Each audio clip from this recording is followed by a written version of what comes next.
Je suis là pour vous aider à vous détendre et à dormir. Donc, si vous souhaitez soutenir notre travail, abonnez-vous à la chaîne et laissez un commentaire en indiquant votre ville et l'heure à laquelle vous regardez. Maintenant, respirez profondément, détendez-vous et commençons. Je n'avais que 10 ans quand tout a commencé. C'était un été comme les autres à Cloverdale, Indiana, chaud, humide et ennuyeux à mourir. Comme d'habitude, je passais mes journées à la bibliothèque municipale, plongé dans les vieux livres poussiéreux pour échapper à la chaleur écrasante. Ce jour-là, je feuilletais distraitement un roman jauni quand quelque chose est tombé d'entre les pages. C'était un vieux ticket d'entrée pour la fête foraine locale, datant visiblement de plusieurs années. Le papier était craquelé et décoloré, mais on pouvait encore lire la date. 15 juillet 1988. 15 ans plus tôt, jour pour jour. Intrigué, j'ai glissé le ticket dans ma poche sans trop y réfléchir. La fête foraine arrivait justement en ville la semaine suivante, alors je me suis dit que ce serait marrant d'essayer de l'utiliser. Petit, j'adorais ces fêtes avec leurs manèges, leurs stands de barbe à papa et leurs attractions. Mais depuis quelques années, mes parents n'avaient plus les moyens de m'y emmener. Le soir venu, j'ai montré ma trouvaille à ma mère. Elle a froncé les sourcils en voyant le vieux ticket. « Jette-moi ça, mon chéri. C'est beaucoup trop vieux, ça ne marchera jamais. » Mais je l'ai gardé quand même, bien caché au fond de mon tiroir. La semaine est passée, et le jour de l'ouverture de la fête est enfin arrivé. J'ai attendu que mes parents soient occupés et je me suis faufilé hors de la maison, le cœur battant d'excitation. Arrivé devant l'entrée de la fête, j'ai tendu mon vieux ticket au guichetier d'un air aussi naturel que possible. L'homme l'a examiné un instant, puis son visage s'est décomposé. Il a appelé un collègue d'une voix étrange. « Hey Mike, viens voir ça !» Le dénommé Mike s'est approché et a jeté un coup d'œil au ticket. Ses yeux se sont écarquillés. « Bon sang, mais c'est pas possible. D'où tu sors ça, gamin ?» J'ai bafouillé une explication confuse sur le fait que je l'avais trouvé dans un vieux livre. Les deux hommes ont échangé un regard inquiet, puis m'ont laissé entrer sans rien dire de plus. Mais je sentais leur regard me suivre alors que je m'enfonçais dans la foule. Une fois à l'intérieur, j'ai essayé d'oublier cet incident bizarre et de profiter de la fête.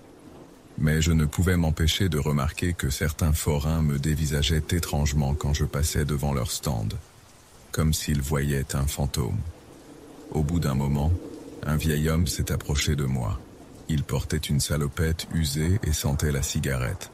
Son visage était profondément ridé et ses yeux d'un bleu délavé me fixaient avec intensité. « C'est toi qui as le vieux ticket, pas vrai petit ?» m'a-t-il demandé d'une voix rauque. J'ai hoché la tête, mal à l'aise. Le vieil homme a poussé un long soupir. « Écoute-moi bien, fiston. Ce ticket, il a une histoire. Une sale histoire. Il y a 15 ans, jour pour jour, un gamin comme toi est venu à la fête avec ce même ticket. Il s'appelait Ryan. C'était un bon petit gars qui bossait ici l'été pour se faire un peu d'argent de poche. Mais ce soir-là, il a disparu. Personne ne l'a jamais revu. » J'ai senti un frisson me parcourir l'échine. Le vieil homme a continué. « Depuis, on dit que ce ticket est maudit, que celui qui le possède attire le malheur sur lui et ses proches. Moi, j'y crois pas trop à ces conneries, mais... » Il a hésité un instant, puis a ajouté d'un air grave. « Fais gaffe quand même, gamin. Si j'étais toi, je me débarrasserais de ce truc fissa. » Sur ces mots, il est reparti en claudiquant, me laissant planter là avec mes questions. J'aurais voulu en savoir plus, mais quelque chose dans son regard m'avait dissuadé de le retenir. Le reste de la soirée s'est déroulé normalement. J'ai fait quelques manèges, mangé de la barbe à papa, gagné une peluche miteuse à un stand de tir. Mais l'ambiance n'était plus la même. Je ne cessais de repenser aux paroles du vieil homme et aux regards étranges des forains. Quand je suis rentré chez moi ce soir-là, j'ai hésité à jeter le ticket. Mais quelque chose m'en empêchait. C'était stupide, je le savais bien. Ce n'était qu'un bout de papier après tout. Et pourtant, les jours suivants, j'ai commencé à remarquer des choses bizarres. De petits incidents sans importance au début. J'ai cassé le miroir de la salle de bain. Mon chien est tombé malade. J'ai perdu mon portable tout neuf. Puis, les choses ont empiré. Ma mère a perdu son travail du jour au lendemain, sans explication. Mon frère a eu un grave accident de vélo et s'est retrouvé à l'hôpital avec une jambe cassée. Notre chat à moustache est mort écrasé par une voiture. À chaque nouveau malheur, je repensais aux vieux tickets cachés dans mon tiroir. Était-ce vraiment possible? Cette histoire de malédiction, ça ne pouvait pas être vrai si... J'ai essayé d'en parler à mes parents, mais ils ne m'ont pas pris au sérieux. Ma mère était trop préoccupée par la recherche d'un nouveau travail. Mon père passait son temps à l'hôpital au chevet de mon frère. Les semaines ont passé et la situation n'a fait qu'empirer. Notre voiture est tombée en panne. La toiture de la maison a commencé à fuir. Mon père a attrapé une pneumonie. C'était comme si une ombre noire s'était abattue sur notre famille. Je ne dormais presque plus, rongé par la culpabilité et la peur. Chaque matin, je fixais le tiroir où était caché le ticket, sans oser y toucher. J'avais l'impression qu'il m'observait, qu'il attendait.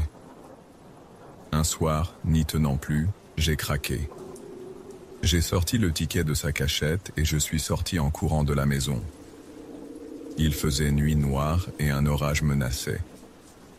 Je me suis précipité vers le petit ruisseau qui coulait à la lisière du bois derrière chez nous. Arrivé au bord de l'eau, j'ai sorti le ticket de ma poche. Mes mains tremblaient. J'ai hésité une dernière fois, puis d'un geste brusque, je l'ai déchiré en 1000 morceaux. « C'est fini !» ai-je crié en jetant les fragments dans le courant. « Fini, tu m'entends ?» L'orage a éclaté à ce moment-là. Un éclair aveuglant a zébré le ciel, suivi d'un coup de tonnerre assourdissant. J'ai cru voir une forme sombre bouger dans les arbres, mais c'était sûrement mon imagination. Trempé jusqu'aux os, je suis rentré chez moi en courant. Cette nuit-là, j'ai dormi d'un sommeil de plomb pour la première fois depuis des semaines. Le lendemain matin, quelque chose avait changé. Je ne saurais pas l'expliquer, mais c'était comme si un poids s'était envolé. L'atmosphère semblait plus légère, plus lumineuse. Dans les jours qui ont suivi, notre chance a commencé à tourner. Ma mère a décroché un nouveau job, encore mieux payé que le précédent. Mon frère s'est remis de son accident plus vite que prévu. Mon père a guéri de sa pneumonie en un temps record. Petit à petit, la vie a repris son cours normal. Les mauvais souvenirs se sont estompés. J'ai fini par me convaincre que tout ça n'avait été qu'une coïncidence, une série de malchances sans rapport avec ce vieux ticket. Pourtant, parfois encore aujourd'hui, quand je passe devant la fête foraine, je ne peux m'empêcher de frissonner. Et la nuit, il m'arrive de rêver d'un jeune garçon nommé Ryan, perdu quelque part dans les ombres d'un manège oublié. Je ne saurai jamais avec certitude ce qui s'est vraiment passé cet été-là. Était-ce réellement une malédiction ? Ou simplement le fruit du hasard et de mon imagination débordante. Tout ce que je sais, c'est que depuis ce jour, je fais très attention aux vieux tickets que je trouve dans les livres. On ne sait jamais ce qui peut se cacher derrière un simple bout de papier jauni par le temps.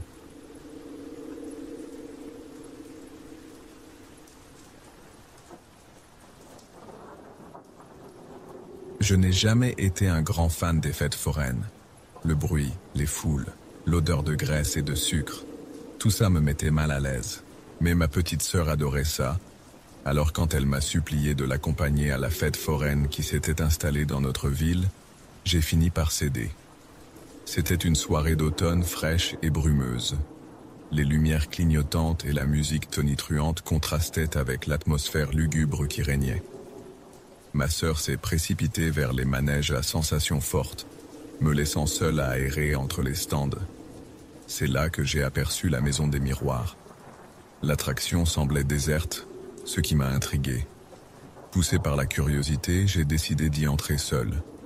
Dès que j'ai franchi le seuil, j'ai été saisi par le silence qui régnait à l'intérieur, en total contraste avec le vacarme de la fête. Les miroirs déformants renvoyaient à mon reflet de façon grotesque. Je me suis avancé prudemment dans le labyrinthe, essayant de garder mes repères. Au bout de quelques minutes, j'ai commencé à avoir une drôle de sensation, comme si quelqu'un m'observait. J'ai scruté les miroirs autour de moi, cherchant l'origine de ce malaise. C'est là que je l'ai vu pour la première fois. Dans le reflet d'un miroir sur ma gauche, J'ai aperçu la silhouette d'un homme chauve. Il se tenait immobile, à quelques mètres derrière moi. Mon cœur s'est emballé. Je me suis retourné brusquement, mais il n'y avait personne. Perturbé, j'ai repris mon chemin en essayant de me convaincre que mon imagination me jouait des tours. Mais quelques instants plus tard, j'ai revu cet homme dans un autre miroir.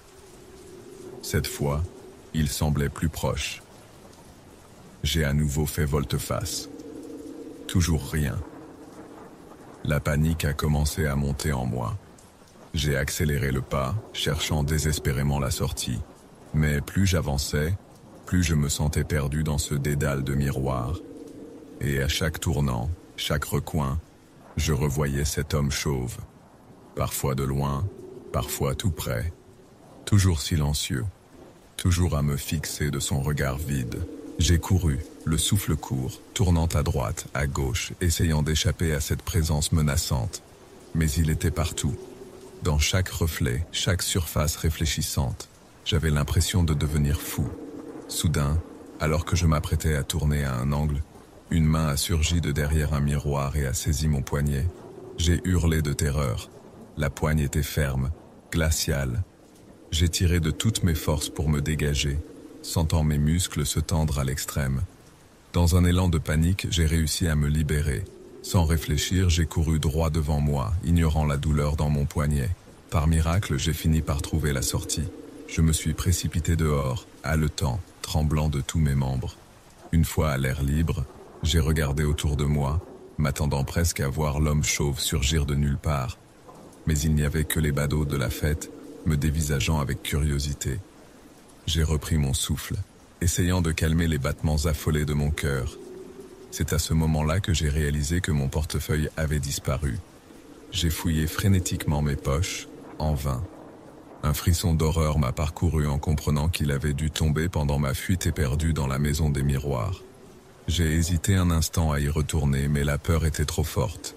J'ai préféré aller retrouver ma sœur et rentrer au plus vite. Cette nuit-là, je n'ai pratiquement pas dormi, hanté par l'image de cet homme chauve et de sa main surgissant du miroir.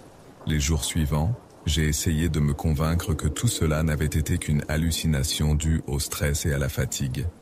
J'ai fait refaire mes papiers, annuler mes cartes bancaires. La vie a repris son cours normal, jusqu'à ce coup de fil de ma petite amie, une semaine plus tard.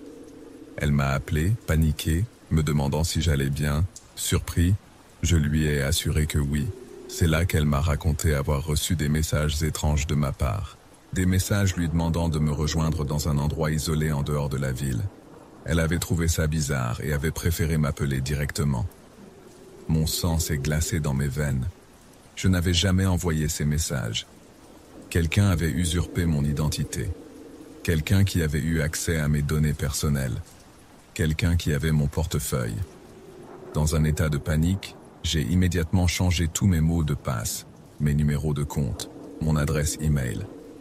J'ai même déménagé, terrifié à l'idée que cet inconnu connaisse mon adresse.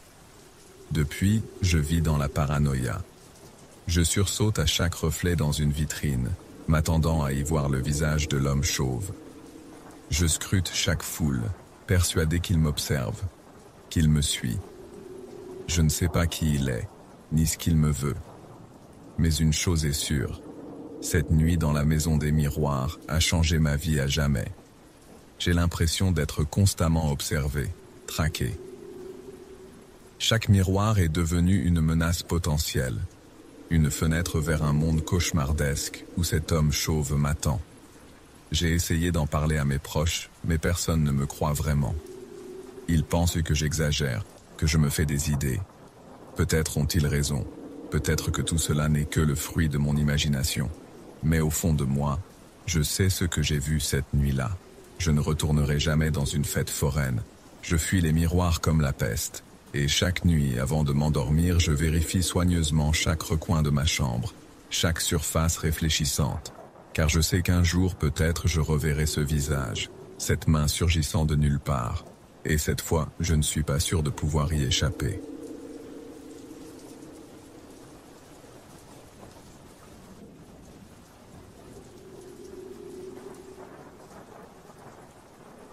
Je suis un jeune routier de 23 ans et je travaille dans ce métier depuis seulement quelques mois. La nuit dernière, j'ai vécu l'expérience la plus terrifiante de ma vie, et je ne sais toujours pas comment l'expliquer. Tout a commencé lors d'une livraison nocturne que je devais effectuer à travers une région isolée. Il était environ 2 heures du matin et j'étais au volant de mon camion depuis plusieurs heures déjà. La fatigue commençait à se faire sentir, mais je savais que je devais continuer pour respecter les délais de livraison. La route était complètement déserte, je ne croisais aucun autre véhicule. Seuls les phares de mon camion éclairaient l'asphalte devant moi. Le paysage alentour n'était qu'obscurité. On ne distinguait que des silhouettes d'arbres qui défilaient. Au bout d'un moment, j'ai aperçu au loin les néons d'une station-service. J'ai décidé de m'y arrêter pour acheter une boisson énergisante et me dégourdir un peu les jambes. En m'approchant, j'ai tout de suite trouvé l'endroit étrange. Le parking était vide et le bâtiment semblait abandonné. Pourtant les néons clignotaient faiblement. Je me suis garé et je suis descendu du camion. Un frisson m'a parcouru l'échine. Il régnait un silence pesant, rompu seulement par le grésillement des néons. La porte de la boutique était entr'ouverte. J'ai hésité un instant, puis je suis entré. L'intérieur était plongé dans la pénombre. Seule une veilleuse diffusait une faible lueur blafarde. Les étagères étaient presque vides, couvertes de poussière. Ça sentait le renfermer. J'ai cherché du regard un réfrigérateur pour trouver une boisson, quand soudain j'ai entendu un bruit, comme un murmure ou un gémissement étouffé. Mon cœur s'est mis à battre la chamade. J'ai scruté l'obscurité mais je ne voyais personne. Le bruit a recommencé, semblant venir du fond du magasin. J'ai reculé lentement vers la sortie, la peur au ventre. Au moment de franchir la porte, j'ai cru apercevoir une silhouette dans l'ombre. J'ai détalé en courant jusqu'à mon camion et j'ai démarré en trombe. Les mains tremblantes sur le volant, j'ai roulé pendant une vingtaine de minutes avant de trouver une autre station-service, bien éclairée celle-là. J'y ai acheté ma boisson énergisante et je suis reparti, encore secoué par ce que je venais de vivre. Mais le pire était à venir. Environ 1 heure plus tard, alors que je roulais toujours sur cette route déserte, j'ai commencé à entendre des bruits étranges provenant de l'arrière du camion. Au début, je pensais que c'était le chargement qui bougeait, mais les bruits sont devenus de plus en plus distincts. On aurait dit des pas, des chuchotements. La panique m'a envahi. Je savais que j'étais seul dans le camion quand j'étais parti. Qui ou quoi pouvait bien se trouver à l'arrière? J'ai accéléré, espérant trouver rapidement une ville, un poste de police, n'importe quoi. C'est alors que j'ai vu du mouvement dans mon rétroviseur. Quelque chose ou quelqu'un bougeait derrière le rideau qui séparait la cabine de l'espace de chargement. J'ai senti mon sang se glacer. Des doigts sales ont agrippé le bord du rideau, commençant à l'écarter. Fou de terreur, j'ai appuyé à fond sur l'accélérateur. Le camion filait à toute allure sur la route sinueuse. Je ne pensais qu'à une chose, fuir le plus loin et le plus vite possible. Les bruits à l'arrière continuaient, de plus en plus forts. J'entendais maintenant distinctement des voix, des rires sinistres. Après ce qui m'a semblé une éternité, j'ai enfin aperçu les lumières d'une petite ville. J'ai foncé directement vers le poste de police, klaxonnant comme un dément. Je me suis arrêté dans un crissement de pneus devant l'entrée et j'ai bondi hors de la cabine en hurlant à l'aide. 2 policiers sont sortis en courant, armes au poing. Je leur ai expliqué en bafouillant qu'il y avait des intrus dans mon camion. Ils m'ont fait reculer et ont ouvert prudemment les portes arrière. Ce qu'ils ont découvert m'a glacé d'effroi. 3 personnes étaient cachées là, 2 hommes et une femme. Ils étaient vêtus de haillons crasseux et dégageaient une odeur pestilentielle. L'un des hommes tenait 2 longs couteaux de cuisine. Les policiers les ont fait descendre et les ont menottés. Pendant toute l'opération, les 3 individus n'ont pas prononcé un mot. Ils me fixaient juste d'un regard vide et menaçant qui me glaçait jusqu'aux os. J'ai dû passer des heures au poste à répondre aux questions des enquêteurs. Apparemment, ces 3 personnes étaient des sans-abri recherchés pour plusieurs agressions violentes dans la région. Ils se cachaient dans des camions pour se déplacer. Quand on m'a demandé comment ils avaient pu monter dans mon véhicule, je n'ai pas su quoi répondre. Je suis certain que le camion était vide quand je suis parti. La seule explication possible, c'est qu'ils y soient entrés pendant mon arrêt à la station-service abandonnée. Mais comment? Je n'étais resté que quelques minutes et je n'avais rien remarqué de suspect en repartant. Cette histoire me hante encore aujourd'hui. Je revois sans cesse leurs visages, leurs regards vides fixés sur moi. Je repense à ces bruits dans la nuit, à ces doigts sales agrippant le rideau. Qu'aurait-il fait si je n'avais pas trouvé ce poste de police à temps? J'ai failli arrêter le métier de routier après ça. Mais j'ai fini par reprendre la route, en restant extrêmement vigilant. Je ne m'arrête plus jamais dans des endroits isolés la nuit. Et surtout, je vérifie toujours scrupuleusement mon chargement avant de partir. Cette expérience m'a appris que le danger peut surgir n'importe où, n'importe quand. Même quand on pense être seul sur une route déserte au milieu de la nuit, on ne sait jamais ce qui peut se cacher dans l'ombre. Je ne regarderai plus jamais les longs trajets nocturnes de la même façon. Je me demande encore ce qui s'est vraiment passé cette nuit-là. Comment ces 3 personnes ont-elles pu monter dans mon camion sans que je m'en aperçoive? Et que faisaient-elles dans cette station-service abandonnée? Avaient-elles prévu leur coup d'avance? Il y a tant de questions sans réponse. Parfois, je me dis que j'ai peut-être imaginé certains détails, que la fatigue et le stress m'ont joué des tours. Mais quand je repense à la terreur que j'ai ressentie, à ces bruits, ces mouvements derrière le rideau, je sais que tout était bien réel. Cette expérience m'a changé. Je suis devenu plus méfiant, plus attentif à mon environnement. Je ne prends plus rien pour acquis.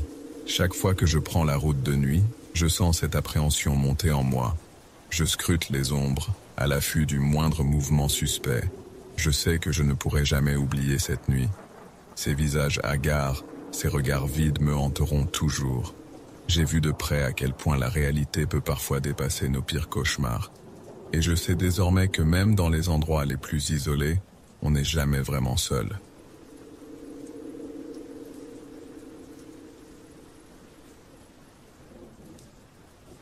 J'étais sur la route depuis plus de 10 heures, faisant ma tournée habituelle à travers le Dakota du Nord. La nuit était tombée depuis longtemps et j'avais du mal à garder les yeux ouverts. Le café ne faisait plus effet et la radio ne diffusait que des émissions ennuyeuses.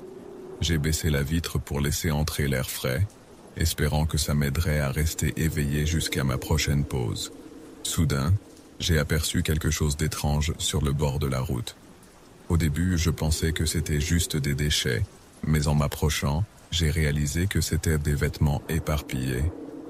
Il y avait des t-shirts, des pantalons, et même ce qui ressemblait à des vêtements d'enfants. Mon cœur s'est serré. Que s'était-il passé ici? J'ai ralenti et me suis garé sur le bas-côté. Je sais que je n'aurais pas dû m'arrêter, mais je ne pouvais pas simplement ignorer ça. Et si quelqu'un avait besoin d'aide? J'ai attrapé ma lampe torche et suis sorti du camion. L'air était frais et humide, et un épais brouillard commençait à se former. Les bois de chaque côté de la route semblaient sombres et menaçants. Alors que j'inspectais les vêtements, j'ai entendu quelque chose qui m'a glacé le sang. Des pleurs d'enfants. Ça venait de la forêt. Mon cœur s'est mis à battre la chamade. Je savais que je ne devrais pas m'aventurer dans les bois seul en pleine nuit. Mais comment ignorer les pleurs d'un enfant? J'ai hésité, puis j'ai décidé d'utiliser les phares de mon camion pour éclairer la zone. J'ai couru jusqu'à la cabine et j'ai allumé les feux de route. Ce que j'ai vu ensuite me hantera pour le reste de ma vie. Il y avait un groupe de personnes à la lisière de la forêt, 5 ou 6, peut-être plus. Ils étaient habillés en noir et semblaient figés sur place, comme s'ils avaient été pris en flagrant délit. L'un d'eux tenait quelque chose, un haut-parleur. Les pleurs d'enfants venaient de là. Ce n'était pas réel, c'était un enregistrement. J'ai senti la panique monter en moi. Qu'est-ce que c'était que ce bordel? Pourquoi ces gens diffusaient-ils des sons de pleurs d'enfants au milieu de la nuit? Mon esprit s'est mis à imaginer les pires scénarios possibles. Avant que je puisse réagir, l'un d'eux a lancé quelque chose vers mon camion. J'ai entendu un bruit de verre brisé, mon pare-brise. La peur m'a submergé et j'ai bondi dans la cabine. J'ai démarré le moteur et appuyé sur l'accélérateur aussi fort que possible, ne regardant même pas dans le rétroviseur. Mon cœur battait si fort que je pouvais à peine respirer. J'ai conduit pendant des kilomètres sans ralentir, jetant constamment des coups d'œil dans mes rétroviseurs pour m'assurer que personne ne me suivait. Ce n'est qu'une fois arrivé dans une ville que j'ai osé m'arrêter à une station-service. Mes mains tremblaient tellement que j'ai eu du mal à composer le numéro de la police. Quand j'ai finalement réussi à leur expliquer ce qui s'était passé, ils m'ont dit qu'ils enverraient une patrouille vérifier. Mais je savais qu'il serait trop tard. Ces gens, quels qu'ils soient, seraient en partie depuis longtemps. J'ai passé le reste de la nuit dans mon camion, incapable de dormir, sursautant au moindre bruit. Le matin venu, j'ai appelé mon patron pour lui expliquer la situation. Il m'a dit de rentrer au dépôt et de prendre quelques jours de congé. Ça fait maintenant une semaine, et je n'arrive toujours pas à comprendre ce qui s'est passé cette nuit-là. La police n'a rien trouvé sur les lieux, pas de vêtements, pas de preuve d'une quelconque présence. Ils pensent que j'ai peut-être imaginé tout ça à cause de la fatigue. Mais je sais ce que j'ai vu. Je ne peux m'empêcher de penser à ce qui serait arrivé si je m'étais aventuré dans ces bois. Était-ce un piège? Une sorte de rituel bizarre? Ou quelque chose de bien plus sinistre? Je ne sais pas si je retrouverai un jour le sommeil paisible que j'avais avant cette nuit. Chaque fois que je ferme les yeux, je revois ces silhouettes sombres à la lisière de la forêt. J'entends ces pleurs d'enfants, sachant maintenant qu'ils n'étaient qu'un leurre cruel. Et je me demande combien d'autres personnes ont pu tomber dans ce piège avant moi et ce qui a pu leur arriver. Je sais que je devrais probablement consulter un thérapeute ou quelqu'un pour m'aider à surmonter ça. Mais une partie de moi a peur que si j'en parle, on me prenne pour un fou. Après tout, qui croirait une histoire pareille? Parfois, je me demande moi-même si tout cela était réel. Mais le pare-brise brisé de mon camion est là pour me rappeler que ce n'était pas un cauchemar. C'est vraiment arrivé. Et maintenant, chaque fois que je prends la route, surtout la nuit, je ne peux m'empêcher de scruter les bords de la route et les forêts sombres, me demandant s'ils sont là, quelque part, attendant leur prochaine victime. J'ai essayé de reprendre le travail, mais chaque bruit étrange, chaque ombre me fait sursauter. Mon patron a suggéré que je prenne un congé plus long, peut-être même que je change de métier. Mais conduire, c'est tout ce que je sais faire. C'est ma vie depuis plus de 20 ans. L'idée de tout abandonner à cause d'une nuit terrifiante me rend malade.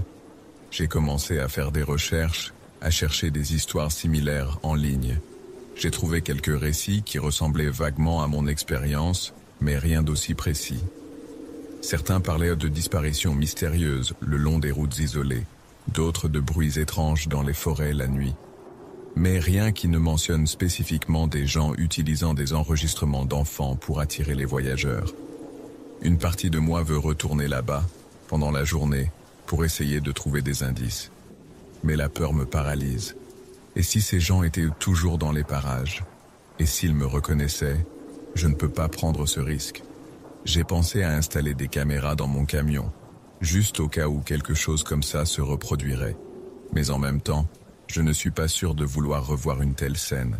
Les images dans ma tête sont déjà assez vivaces comme ça. Chaque nuit, je me réveille en sueur, revivant cette scène encore et encore. Parfois, dans mes cauchemars, je descends du camion et je m'aventure dans les bois. Je ne me réveille jamais pour voir ce qui m'y attend. Peut-être que c'est mieux ainsi. Je me demande souvent ce qui serait arrivé si j'avais réagi différemment. Si j'avais appelé la police immédiatement au lieu de m'arrêter, ou si j'avais simplement continué ma route sans m'arrêter du tout. Mais je sais que ces « et si » ne mènent nulle part. Ce qui est fait est fait. J'ai essayé d'en parler à ma famille, à mes amis, mais je vois bien qu'ils ont du mal à me croire. Ils pensent que j'exagère, que j'ai peut-être vu quelque chose de banal et que mon esprit fatigué a transformé ça en quelque chose de plus sinistre. Mais je sais ce que j'ai vu, je sais ce que j'ai entendu. Maintenant, chaque fois que je vois des vêtements abandonnés sur le bord de la route, mon cœur s'arrête. Chaque fois que j'entends un enfant pleurer, même dans un endroit public en plein jour, je ne peux m'empêcher de regarder autour de moi, cherchant des silhouettes menaçantes. Je sais que je dois surmonter ça. Je ne peux pas laisser une seule nuit détruire ma vie et ma carrière. Mais comment oublier quelque chose comme ça? Comment retrouver cette innocence, cette confiance que j'avais avant? Je continue à conduire, mais chaque voyage est devenu une épreuve. Chaque route sombre, chaque forêt dense me rappelle cette nuit-là. Je me demande combien de temps je pourrais tenir comme ça. Combien de temps avant que la peur ne prenne complètement le dessus? Pour l'instant, je prends les choses un jour à la fois. J'essaie de me concentrer sur les aspects positifs de mon travail, sur les paysages magnifiques que je vois, sur les gens sympathiques que je rencontre dans les aires de repos et les stations-service. Mais au fond de moi, je sais que je ne serai plus jamais le même. Cette expérience m'a montré à quel point le monde peut être sombre et effrayant, même dans les endroits les plus ordinaires. Elle m'a rappelé que le danger peut surgir n'importe où, n'importe quand. Et surtout, elle m'a appris que parfois, les monstres les plus terrifiants ne sont pas ceux qui se cachent sous notre lit quand on est enfant, mais ceux qui se cachent en pleine vue, attendant le bon moment pour frapper. Je ne sais pas ce que l'avenir me réserve. Je ne sais pas si je retrouverai un jour la paix d'esprit que j'avais avant cette nuit-là. Mais je sais une chose. Je ne m'arrêterai plus jamais sur une route sombre, peu importe ce que je vois ou ce que j'entends. Certains mystères sont mieux laissés non résolus.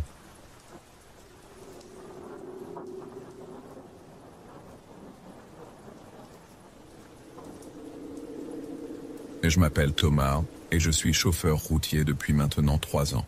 Cette nuit-là restera à jamais gravée dans ma mémoire comme l'une des plus terrifiantes de ma vie. Il était près de minuit et je venais de terminer une longue journée de route. J'étais affamé et épuisé, alors j'ai décidé de m'arrêter au McDonald's à la sortie de la ville pour grignoter quelque chose avant de rentrer chez moi. Le drive-in était presque vide à cette heure tardive, à l'exception d'une vieille Volkswagen garée dans un coin sombre du parking. Je n'y ai pas vraiment prêté attention sur le moment.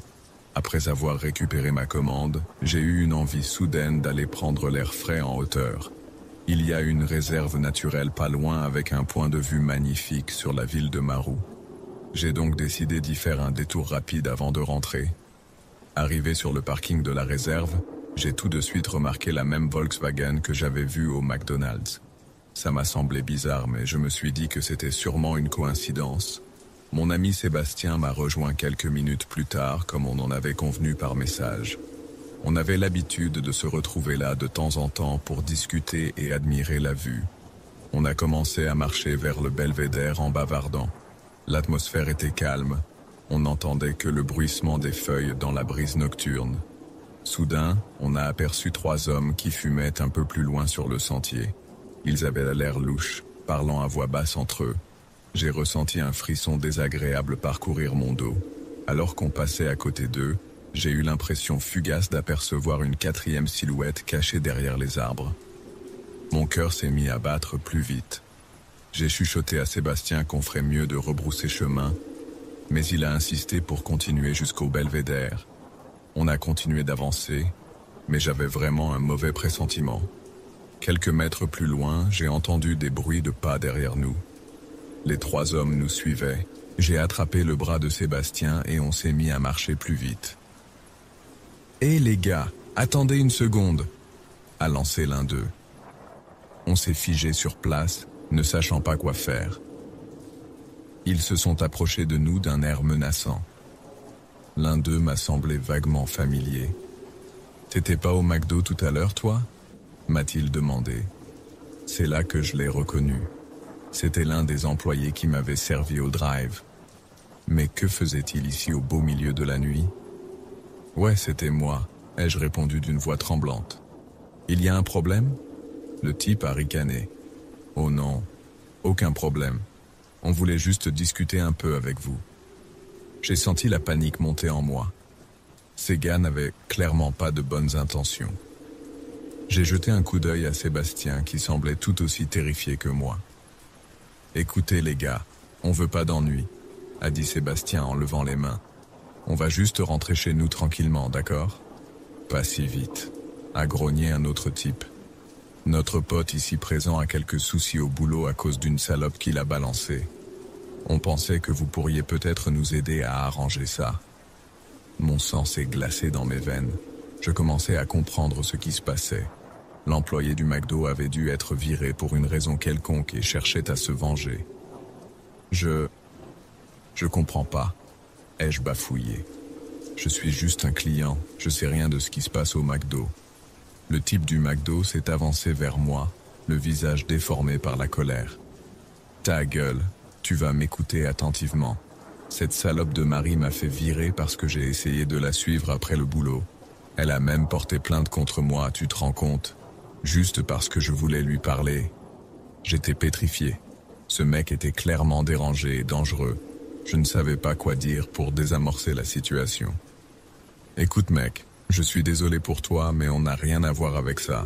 A tenté Sébastien. On peut peut-être t'aider à trouver un autre boulot si tu veux. Ta gueule, a hurlé le type en sortant un couteau de sa poche. Vous allez m'aider à me venger de cette pute, c'est tout. C'est à ce moment-là qu'on a entendu un craquement derrière nous. On s'est tous retournés et j'ai aperçu la 4e silhouette que j'avais cru voir plus tôt. C'était un homme massif qui tenait une batte de baseball. La panique m'a submergé. Sans réfléchir, j'ai attrapé Sébastien par le bras et je me suis mis à courir à toutes jambes vers le parking. J'entendais les types nous hurler dessus et leurs pas qui nous poursuivaient. Mon cœur battait à tout rompre. J'avais l'impression que mes poumons allaient exploser. Les branches me fouettaient le visage alors qu'on dévalait le sentier à toute vitesse. Je n'osais pas me retourner de peur de trébucher. Après ce qui m'a semblé une éternité, on a enfin atteint le parking. Par miracle, ma voiture était la plus proche. On s'est engouffré dedans et j'ai démarré en trombe, les pneus crissant sur le gravier. Dans le rétroviseur, j'ai vu les 4 types débouler sur le parking en hurlant. L'un d'eux a lancé quelque chose qui a heurté le pare-brise arrière dans un bruit sourd. J'ai appuyé encore plus fort sur l'accélérateur. On a roulé comme des dingues pendant au moins 20 minutes, vérifiant constamment qu'on n'était pas suivi. Quand on s'est enfin senti en sécurité, on s'est arrêté sur le bas-côté pour reprendre notre souffle. Putain, c'était quoi ce délire? A soufflé Sébastien, le visage livide. J'étais encore sous le choc, incapable de parler. Mes mains tremblaient tellement que j'arrivais à peine à tenir le volant. Après quelques minutes à essayer de nous calmer, on a décidé d'aller directement au commissariat pour porter plainte. On ne pouvait pas laisser ces malades en liberté. À la police, on nous a écoutés avec attention et pris notre déposition. Apparemment, ce n'était pas la première fois qu'ils entendaient parler de ce groupe. L'ex-employé du McDo était connu pour avoir harcelé plusieurs de ses anciennes collègues.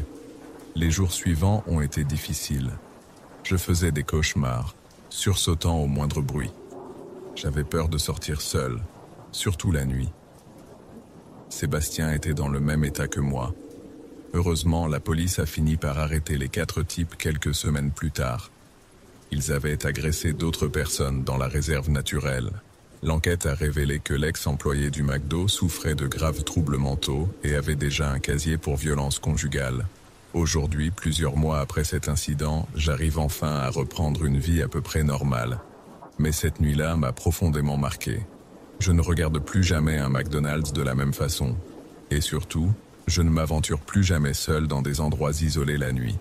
Cette expérience m'a fait prendre conscience à quel point notre sentiment de sécurité peut être fragile. En l'espace de quelques minutes, une soirée banale peut se transformer en véritable cauchemar.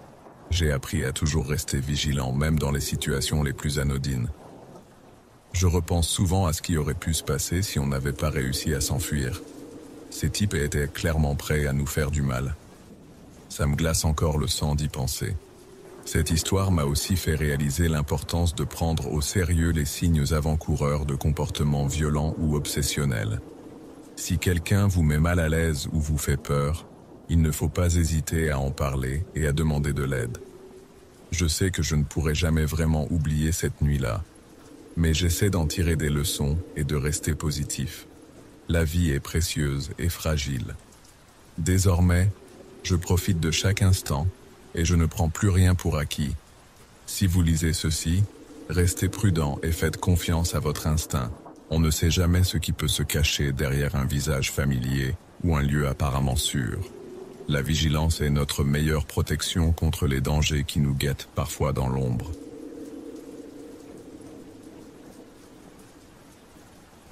Je n'étais qu'un adolescent naïf quand tout a commencé. À Ardmore, en Pennsylvanie, Notre petit groupe d'amis cherchait constamment de nouvelles sensations fortes. Luna, Gina, Johnny, Max, Ali et moi, on traînait ensemble depuis le collège. On s'ennuyait facilement dans notre petite ville, alors on inventait toujours de nouveaux défis stupides pour passer le temps. C'est Johnny qui a eu l'idée d'explorer l'église abandonnée au 188 avenue Elmwood. Ça faisait des années que personne n'y mettait les pieds. Les rumeurs allaient bon train sur ce bâtiment délabré. Certains disaient qu'il était hanté, d'autres qu'il servait de repère à des cultistes. Bien sûr, on n'y croyait pas vraiment. Pour nous, c'était juste l'endroit parfait pour boire des bières en cachette et frimer un peu. Ce soir-là, c'était une froide soirée d'automne. Les feuilles mortes craquaient sous nos pas alors qu'on approchait de l'église. La lune était pleine, projetant des ombres inquiétantes sur la façade décrépite. Je sentais déjà l'adrénaline monter. « Allez les gars, on y va !» lança Luna en se dirigeant vers une fenêtre latérale. Elle était toujours la plus téméraire du groupe. On la suivit en silence, le cœur battant. Johnny fit la courte échelle à Luna qui se faufila à l'intérieur. Un par un, on la rejoignit dans ce qui semblait être le sous-sol de l'église. L'odeur de moisie et de poussière nous prit à la gorge. On alluma nos lampes torches, révélant un décor lugubre. Des toiles d'araignées pendaient du plafond, des débris jonchaient le sol. Il y avait 3 pièces, 2 ouvertes et une dont la porte était fermée à clé. « Venez, on va explorer », chuchota Max avec excitation. On commença par la première pièce, qui semblait avoir été une sorte de débarras. Des étagères brisées, des cartons éventrés, rien de bien passionnant. C'est en entrant dans la deuxième pièce que les choses ont pris une tournure bizarre.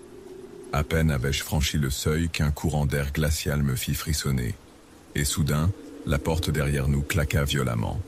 Le bruit résonna comme un coup de tonnerre dans le silence. On sursauta tous, le cœur au bord des lèvres. Luna poussa un petit cri. « C'était quoi ça ?» s'exclama Gina paniquée. « Probablement juste le vent », tentai-je de la rassurer, mais ma voix tremblait. Johnny n'attendit pas plus longtemps. « Je me casse d'ici les gars, c'est trop flippant. » Il fila vers la fenêtre, suivi de près par Gina et Luna.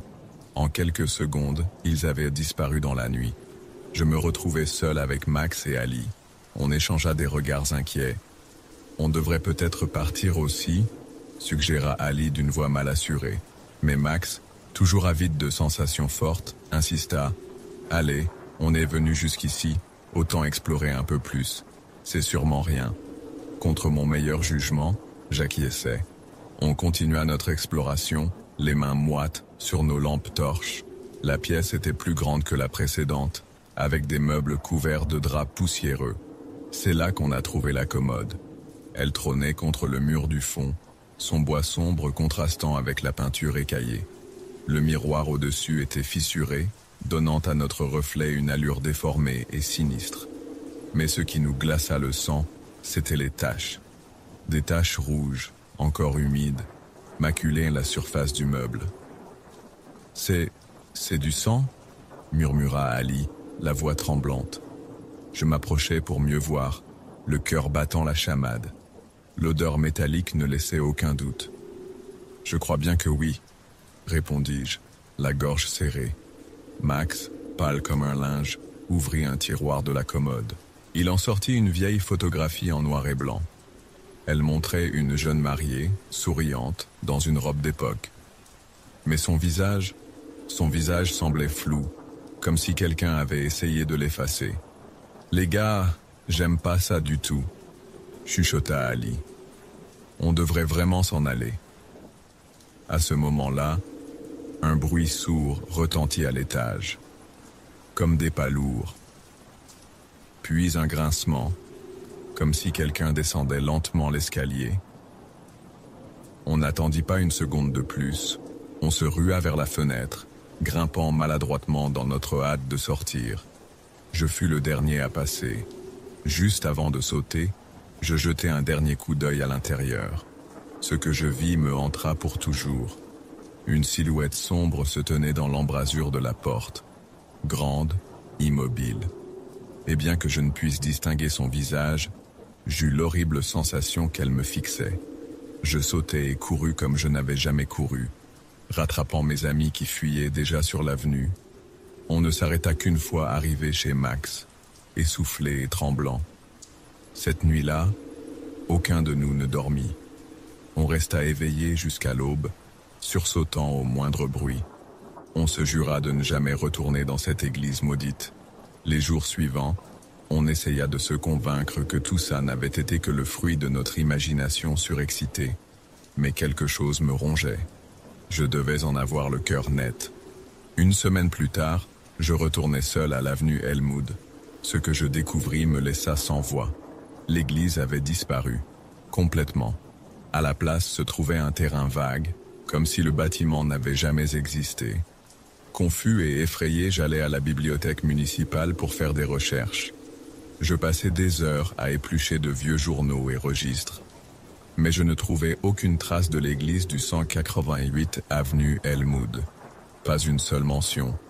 C'était comme si elle avait été effacée de l'histoire. Je questionnais discrètement des habitants du quartier. Personne ne semblait se souvenir d'une église à cet endroit. Certains me regardaient, même avec méfiance quand j'insistais. Mes amis, eux, semblaient avoir oublié l'incident. Quand j'essayais d'en parler, ils changèrent de sujet ou me disaient que j'exagérais. Petit à petit, je commençais à douter de mes propres souvenirs. Avais-je rêvé tout ça? Mais les cauchemars, eux, ne cessaient pas. Chaque nuit, je revoyais cette silhouette sombre dans l'embrasure de la porte. J'entendais ses pas lourds dans l'escalier, et ce visage flou sur la photo de la mariée. Il me semblait parfois le reconnaître. Les années ont passé, mais je n'ai jamais pu oublier cette nuit-là. J'ai déménagé loin d'Ardmore, essayant de laisser ces souvenirs derrière moi. Mais ils me poursuivent toujours. Parfois, quand je ferme les yeux, je peux encore sentir l'odeur de moisi de ce sous-sol. Je peux voir les taches de sang sur la commode.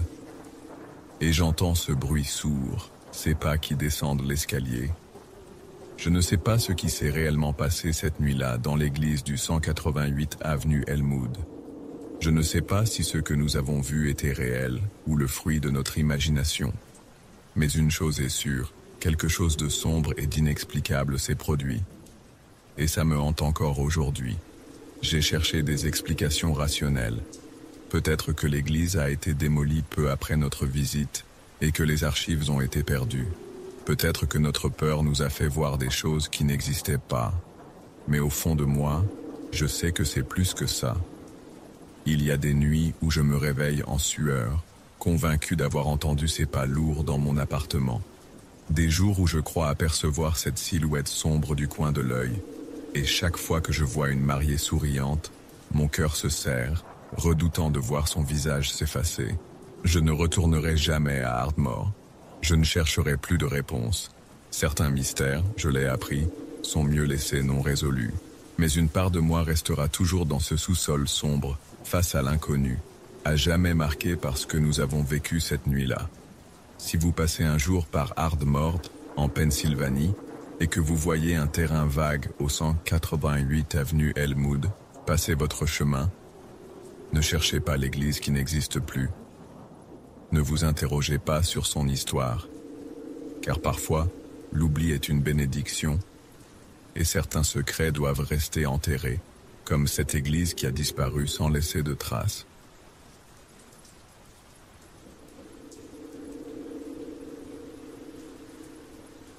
Je travaille dans une station-service depuis presque 1 an maintenant. Les quarts de nuit sont généralement calmes, mais cette nuit-là, j'ai vécu l'expérience la plus terrifiante de ma vie. Ça faisait quelques mois que je voyais régulièrement ce client, Bob. Il venait toujours vers 2 heures du matin pour acheter de la bière. Au début, il me mettait mal à l'aise. Il avait l'air un peu perturbé, parlait tout seul et avait un regard étrange. Mais avec le temps, je m'y étais habitué. C'était juste un type bizarre qui aimait picoler. Cette nuit-là, il pleuvait des cordes. J'étais en train de remplir les rayons quand j'ai entendu la cloche de la porte. C'était Bob, trempé jusqu'aux os, mais quelque chose clochait. Il avait l'air complètement paniqué, les yeux écarquillés. Ses vêtements étaient tachés de boue. « Salut Bob », la routine habituelle. J'ai demandé en essayant de garder mon calme. Il m'a fixé pendant ce qui m'a semblé une éternité. Puis, il a murmuré. J'ai fait quelque chose de très grave. Mon cœur s'est mis à battre la chamade. J'ai tenté de garder une voix posée.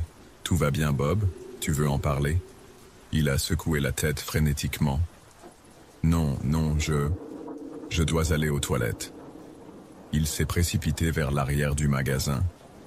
J'ai hésité à appeler la police. Peut-être que j'exagérais. Après tout, Bob était bizarre, mais il n'avait jamais été violent. 5 minutes ont passé, puis 10. Bob ne revenait pas. L'inquiétude m'a envahi. Et s'il s'était évanoui? Je me suis dirigé vers les toilettes et j'ai frappé doucement. Bob, tout va bien là-dedans? Pas de réponse. J'ai ouvert lentement la porte. Les toilettes étaient vides. Comment était-ce possible? Il n'y avait qu'une seule sortie et je ne l'avais pas vu ressortir. C'est alors que j'ai entendu un bruit derrière moi. Je me suis retourné brusquement. Bob était là, les yeux injectés de sang, un couteau à la main. « Je suis désolé », a-t-il grogné. « Je ne peux pas te laisser partir. Tu en sais trop. » La panique m'a submergé. J'ai reculé, cherchant frénétiquement une issue. Bob s'est jeté sur moi, le couteau levé. Par instinct, j'ai attrapé la première chose à ma portée, un balai, et je l'ai frappé de toutes mes forces. Le coup l'a déséquilibré. J'en ai profité pour le pousser et courir vers la sortie. Mes mains tremblaient tellement que j'ai failli faire tomber les clés en verrouillant la porte. J'ai couru sous la pluie battante jusqu'à ma voiture, le cœur au bord de l'explosion. J'entendais Bob hurler et frapper contre la porte vitrée. J'ai démarré en trombe et j'ai appelé la police. Les jours suivants ont été un tourbillon de dépositions et d'interrogatoires. J'ai appris l'horrible vérité. Bob s'appelait en réalité Martin. Il venait de brutalement assassiner son ex-femme. La police a retrouvé son corps dans le coffre de sa voiture, garé derrière la station-service. Depuis cette nuit-là, je fais des cauchemars. Je revois sans cesse le regard dément de Bob. Non, Martin, et son couteau pointé vers moi. Je sursaute au moindre bruit. J'ai dû arrêter de travailler de nuit. Cette expérience m'a fait prendre conscience des dangers auxquels on s'expose en travaillant seul la nuit. On ne sait jamais qui peut franchir cette porte, ni quelles horreurs ils transportent avec eux. Je repense souvent à tous ces mois où j'ai servi Martin, sans me douter une seconde de ce dont il était capable. Combien de fois avait-il envisagé de me tuer? Était-ce la première fois qu'il passait à l'acte? Parfois, je me demande ce qui se serait passé si je n'avais pas réussi à m'enfuir cette nuit-là. Serais-je devenu sa prochaine victime? Mon corps aurait-il fini dans le coffre de sa voiture à côté de celui de son ex-femme? Ces questions me hantent. J'essaie de me convaincre que c'est fini, que Martin est en prison et ne peut plus me faire de mal. Mais une partie de moi restera toujours sur ses gardes, à scruter chaque client qui entre, à sursauter au moindre bruit suspect. Cette nuit a changé ma vie à jamais. J'ai vu le vrai visage de la folie, j'ai frôlé la mort de près. Maintenant, je sais que le danger peut surgir n'importe où, n'importe quand. Même dans une simple station-service, au milieu de la nuit. Je ne souhaite à personne de vivre une telle expérience. Si vous travaillez seul la nuit, restez vigilant. On ne sait jamais qui peut franchir cette porte, ni quelles intentions il cache. Parfois, je me réveille en sueur, persuadé d'entendre Martin tambouriner à ma porte. Dans ces moments-là, je dois me répéter que ce n'est qu'un cauchemar, que je suis en sécurité. Mais une partie de moi sait que je ne serai plus jamais totalement tranquille. Cette nuit-là, j'ai vu le mal à l'état pur. J'ai vu jusqu'où peut aller la folie humaine. Et même si j'ai survécu, une partie de moi est morte cette nuit-là, dans cette station-service. Je ne serai plus jamais le même. Chaque jour est un combat pour retrouver un semblant de normalité, pour ne pas sombrer dans la paranoïa. Mais au fond de moi, je sais que le danger rôde toujours, et que la prochaine fois, je ne serai peut-être pas aussi chanceux. Cette expérience m'a appris que la vie peut basculer en un instant, qu'on n'est jamais vraiment à l'abri. Alors profitez de chaque moment, dites à vos proches que vous les aimez, car on ne sait jamais ce que le destin nous réserve. Je ne retournerai plus jamais travailler dans une station-service. Trop de mauvais souvenirs, trop de risques. Maintenant, je cherche un emploi de jour, entouré de collègues. La solitude de la nuit ne m'attire plus. Parfois, quand je passe devant une station-service la nuit, je ne peux m'empêcher de penser à l'employé à l'intérieur. Est-il en sécurité? Sait-il les dangers qui le guettent? J'ai envie de le prévenir, de lui dire de rester sur ses gardes. Cette nuit-là m'a ouvert les yeux sur la fragilité de l'existence, sur le fait que le danger peut surgir du quotidien le plus banal. Maintenant, je savoure chaque journée comme si c'était la dernière, car j'ai vu de près à quel point tout peut basculer en un instant. Je ne sais pas ce que l'avenir me réserve, mais une chose est sûre, je ne baisserai plus jamais ma garde, car je sais que le mal rôde, tapis dans l'ombre, et que parfois, il suffit d'un regard, d'un geste, pour que l'horreur surgisse et que notre vie bascule à jamais.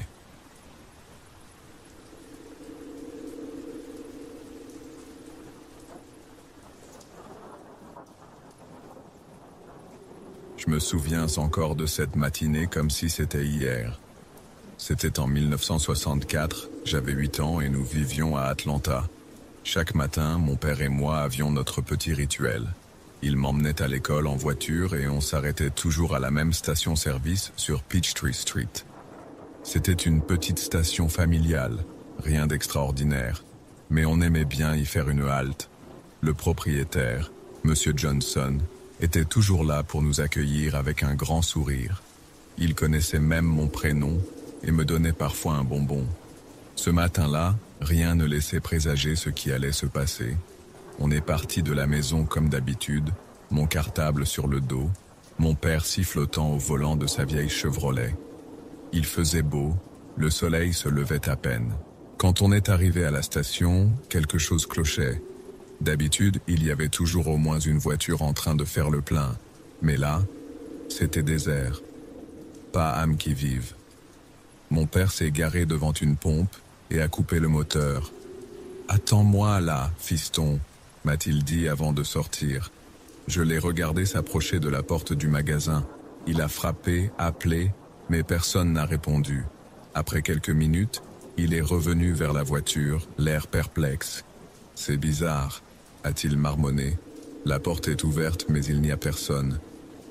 Je me souviens avoir ressenti un frisson désagréable. Cette station d'habitude si vivante semblait figée dans le temps, comme une photo en noir et blanc. Mon père a hésité un instant, puis il m'a dit de rester dans la voiture pendant qu'il allait jeter un coup d'œil à l'intérieur.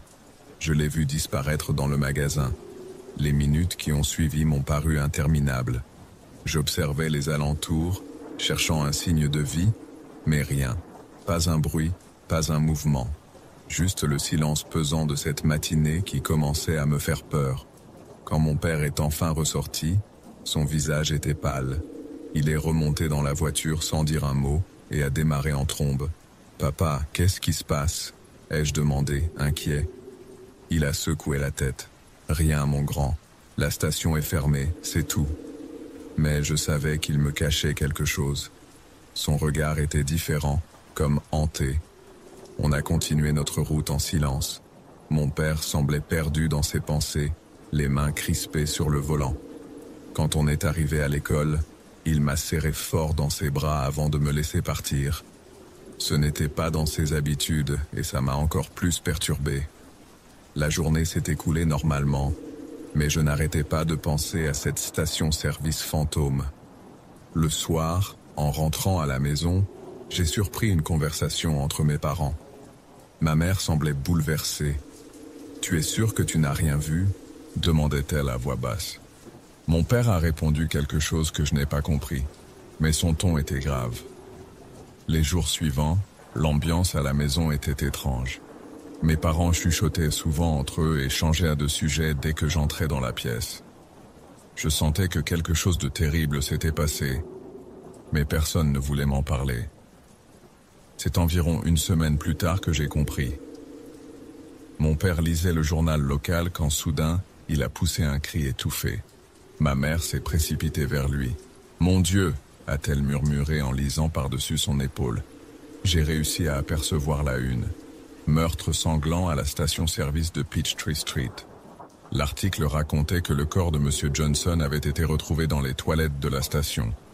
Il avait été sauvagement assassiné, apparemment lors d'un vol qui avait mal tourné. Et le pire, c'est que le meurtre avait eu lieu le matin même où nous étions passés. Je me souviens avoir été submergé par une vague de nausées. On avait été là, juste là, pendant que le corps de ce pauvre homme gisait dans les toilettes. Mon père avait dû sentir que quelque chose n'allait pas, mais il n'avait rien vu. Le meurtrier était peut-être encore sur place quand nous sommes arrivés, caché quelque part. Cette réalisation m'a hanté pendant des semaines. Je faisais des cauchemars où je me retrouvais seul dans cette station déserte, poursuivi par une ombre menaçante. Mon père a arrêté de m'emmener à l'école pendant un moment, préférant que je prenne le bus. On ne s'est plus jamais arrêté dans une station-service sans vérifier qu'il y avait du monde. Avec le recul, je réalise à quel point cet événement a marqué un tournant dans ma vie. C'était la première fois que je prenais vraiment conscience de la violence qui pouvait exister dans le monde. La brutalité de ce crime, commis dans un endroit si familier, avait brisé quelque chose en moi. L'innocence de mon enfance s'était envolée ce matin-là, remplacée par une peur sourde qui ne m'a jamais vraiment quitté. Les années ont passé, mais je n'ai jamais oublié cette histoire. Chaque fois que je m'arrête dans une station-service, je repense à M. Johnson et à ce matin fatidique. Je me demande souvent ce qui se serait passé si nous étions arrivés un peu plus tôt. Aurions-nous pu empêcher ce drame? Ou aurions-nous été nous aussi victimes de ce tueur anonyme? Le crime n'a jamais été résolu. La police a mené l'enquête pendant des mois, mais le meurtrier n'a jamais été retrouvé. Parfois, je me demande s'il est toujours en liberté, vivant sa vie comme si de rien n'était. Cette pensée me glace le sang. Ce qui me frappe le plus, avec le recul, c'est la fragilité de notre existence. Un matin comme les autres peut soudainement basculer dans l'horreur. La vie de M. Johnson s'est brutalement arrêtée ce jour-là, et la nôtre aurait pu suivre le même chemin si nous étions arrivés au mauvais moment. Je me souviens avoir lu dans le journal que M. Johnson laissait derrière lui une femme et 2 jeunes enfants. J'ai souvent pensé à eux, me demandant comment ils avaient pu surmonter cette tragédie. Avaient-ils, comme moi, perdu leur innocence ce jour-là? Comment vit-on quand on sait que son père a été assassiné de sang-froid dans les toilettes de sa propre station-service? Cette histoire m'a appris que la violence peut surgir n'importe où, n'importe quand. Elle ne respecte ni les lieux, ni les personnes. Un endroit familier et rassurant peut en un instant devenir le théâtre du pire. Cette prise de conscience a changé ma façon de voir le monde. J'ai appris à être toujours sur mes gardes, à observer mon environnement, à me méfier des situations qui semblent trop calmes ou trop parfaites.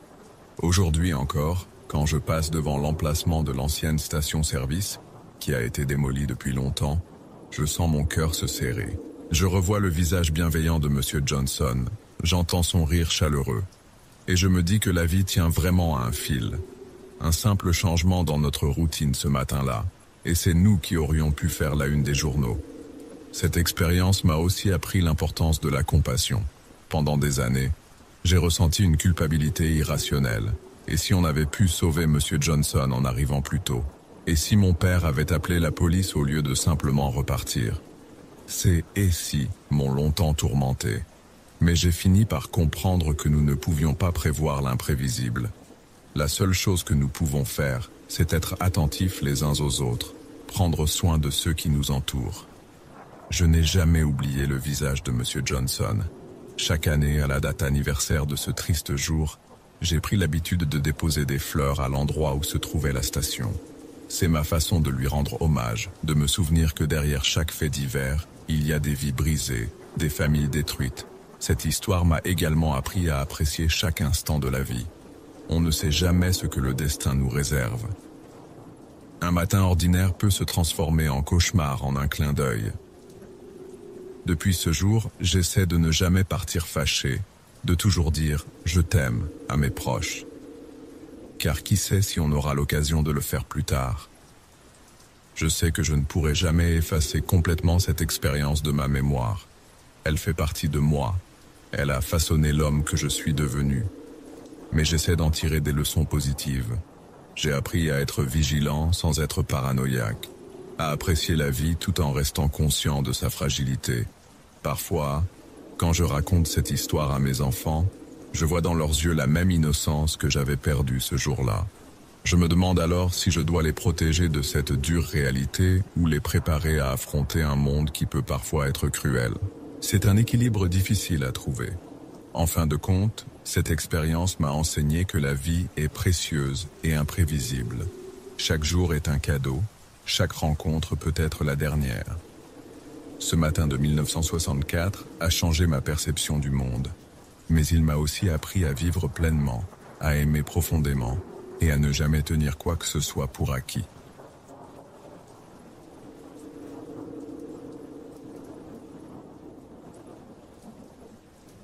Je roulais sur l'autoroute déserte depuis des heures, épuisé mais déterminé à atteindre ma destination.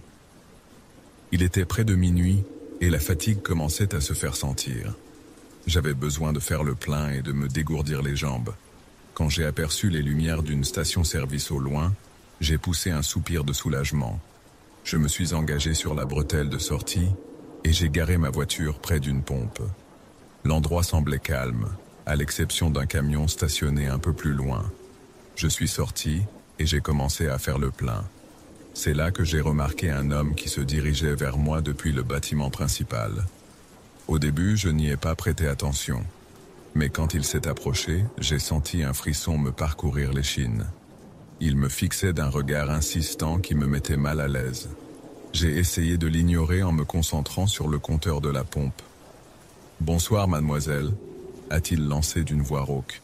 « Vous êtes bien jolie pour voyager seule à cette heure-ci. » J'ai marmonassé un vague « bonsoir » sans le regarder, espérant qu'il comprendrait que je ne voulais pas discuter. Mais il a continué à s'approcher. « Cette jupe vous va à ravir. Ça donne envie de mieux vous connaître », a-t-il ajouté avec un sourire qui m'a glacé le sang. Mon cœur s'est mis à battre la chamade. J'ai jeté un coup d'œil autour de moi, cherchant désespérément une échappatoire. Mais nous étions seuls sur le parking désert. Je dois y aller, ai-je bafouillé en replaçant le pistolet sur la pompe. Mes mains tremblaient. Pourquoi tant de hâte? On pourrait prendre un café ensemble. Vous m'avez l'air tendu, je pourrais vous aider à vous détendre, a-t-il insisté en se rapprochant encore. La panique m'envahissait. J'ai sorti mon portefeuille pour payer, mais mes gestes étaient maladroits. L'homme en a profité pour se placer juste à côté de moi. « Vous êtes toute seule, n'est-ce pas? C'est dangereux pour une jolie fille comme vous. Laissez-moi vous raccompagner, pour votre sécurité, » a-t-il murmuré à mon oreille. Son haleine chargée d'alcool m'a donné la nausée. J'ai reculé brusquement, manquant de trébucher. « Non merci, ça ira. J'attends quelqu'un. » Ai-je menti en essayant de garder mon calme?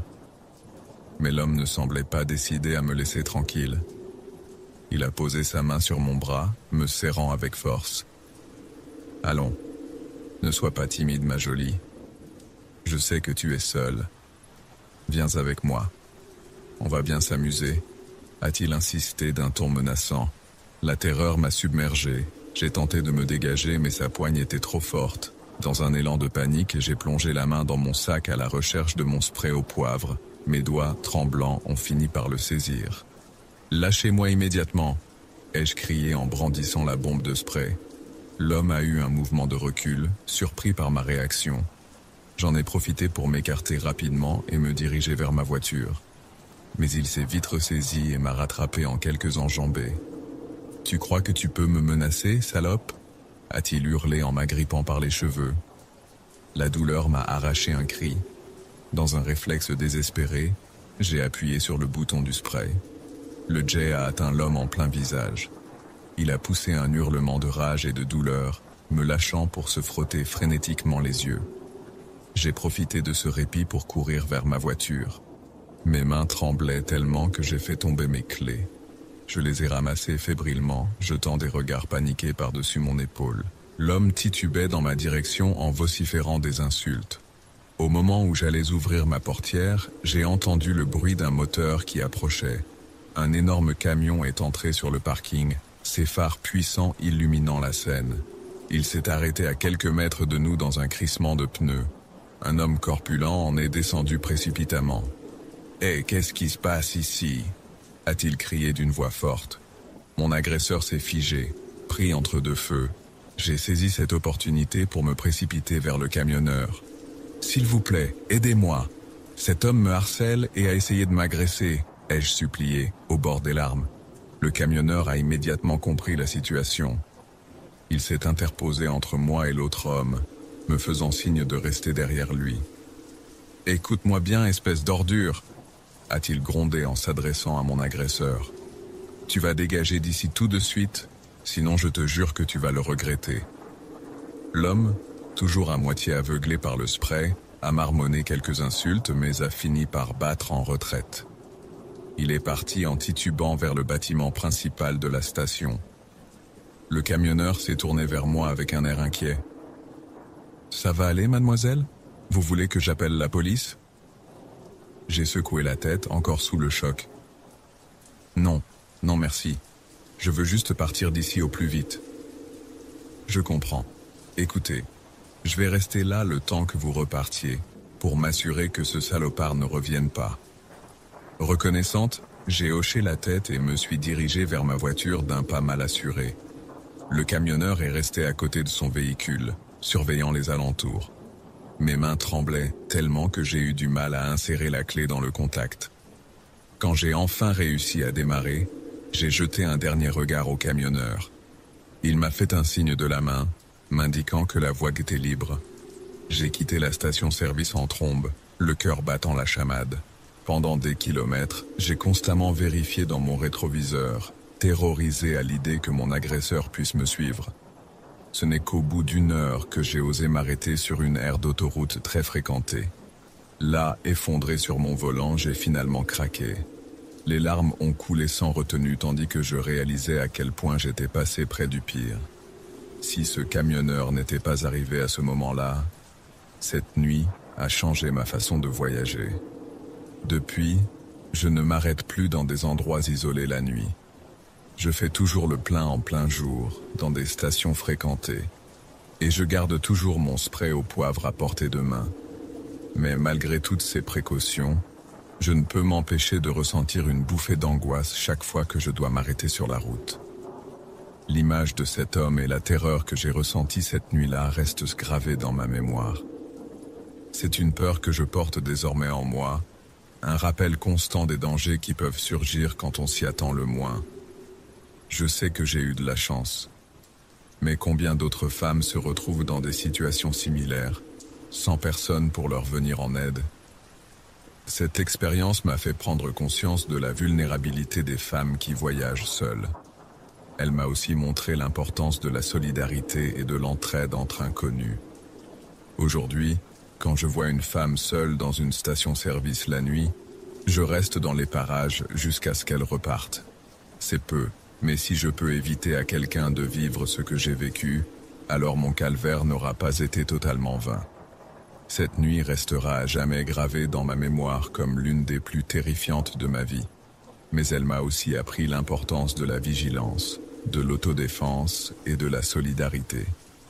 Des leçons que je n'oublierai jamais et que je m'efforce de transmettre autour de moi. Car malheureusement, tant que des prédateurs rôderont, aucune femme ne sera vraiment en sécurité. Mais ensemble, en restant vigilantes et solidaires, nous pouvons au moins réduire les risques et nous protéger mutuellement.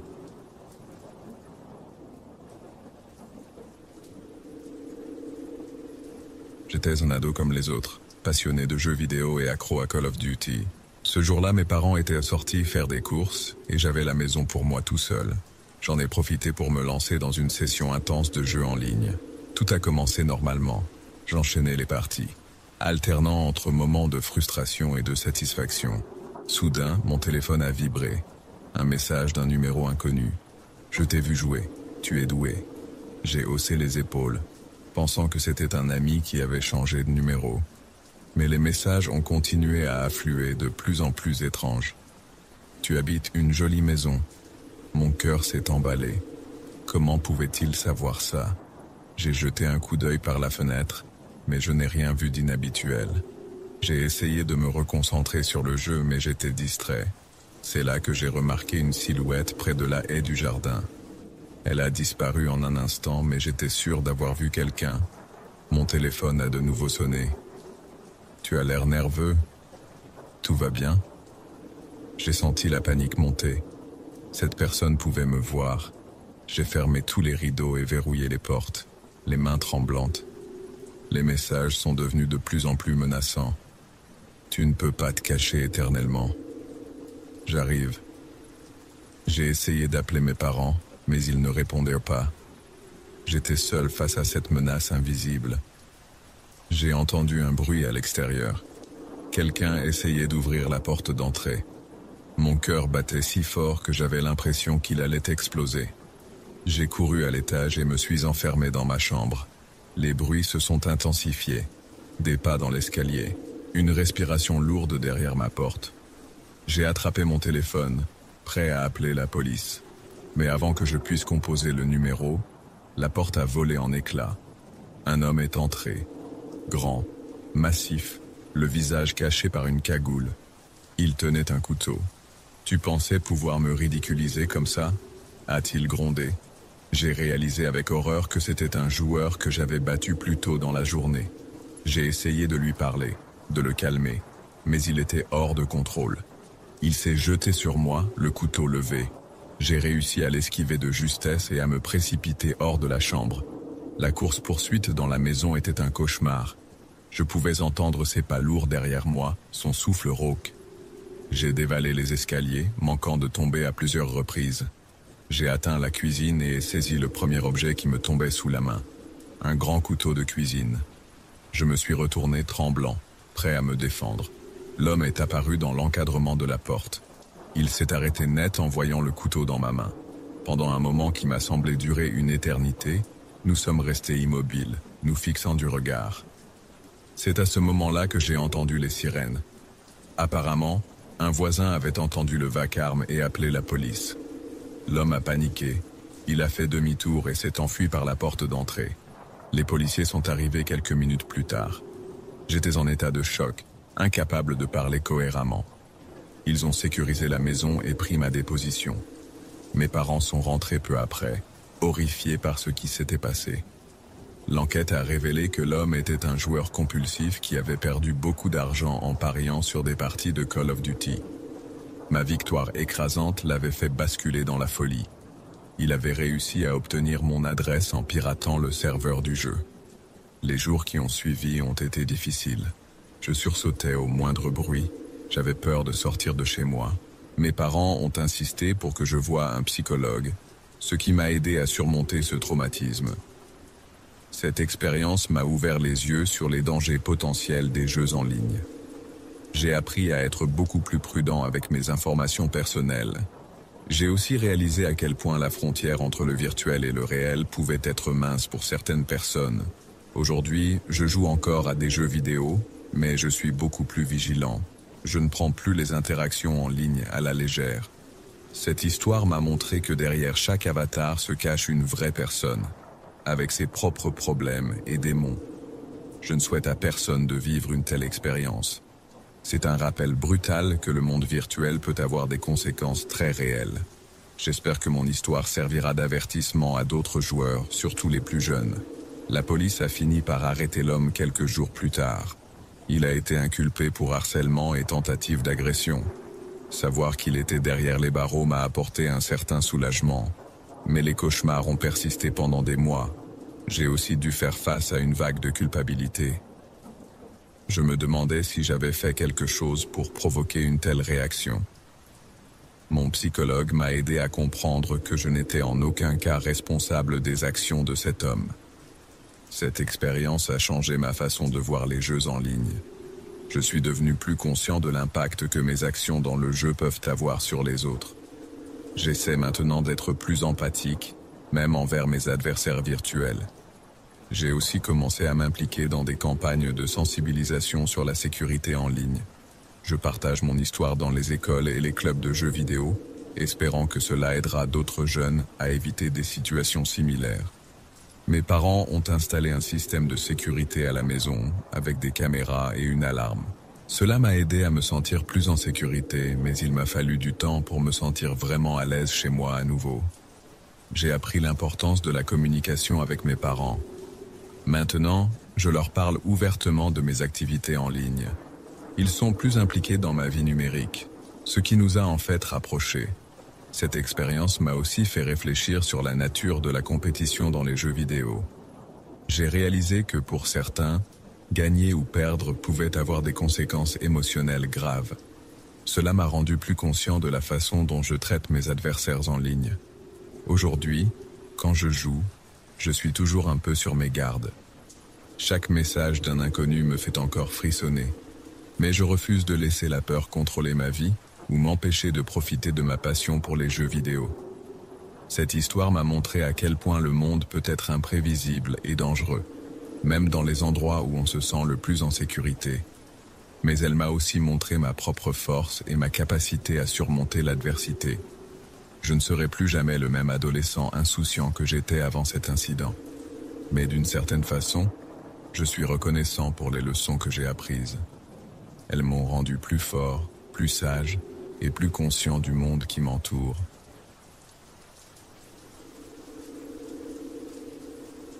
J'étais avec mes amis Luna, Gina, Johnny, Max et Ali quand tout a commencé. On avait l'habitude d'explorer cette vieille église abandonnée au 188 avenue Elmwood à Ardmore. C'était notre spot secret pour boire et s'amuser la nuit.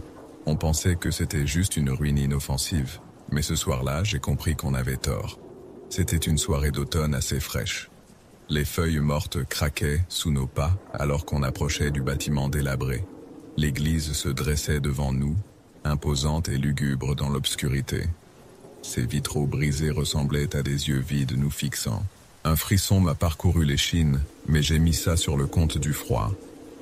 Comme d'habitude, on est entré par la fenêtre latérale. L'intérieur sentait le moisi et la poussière. Nos lampes torches projetaient des ombres fantomatiques sur les murs. On connaissait bien le sous-sol avec ses 3 pièces, dont une toujours verrouillée.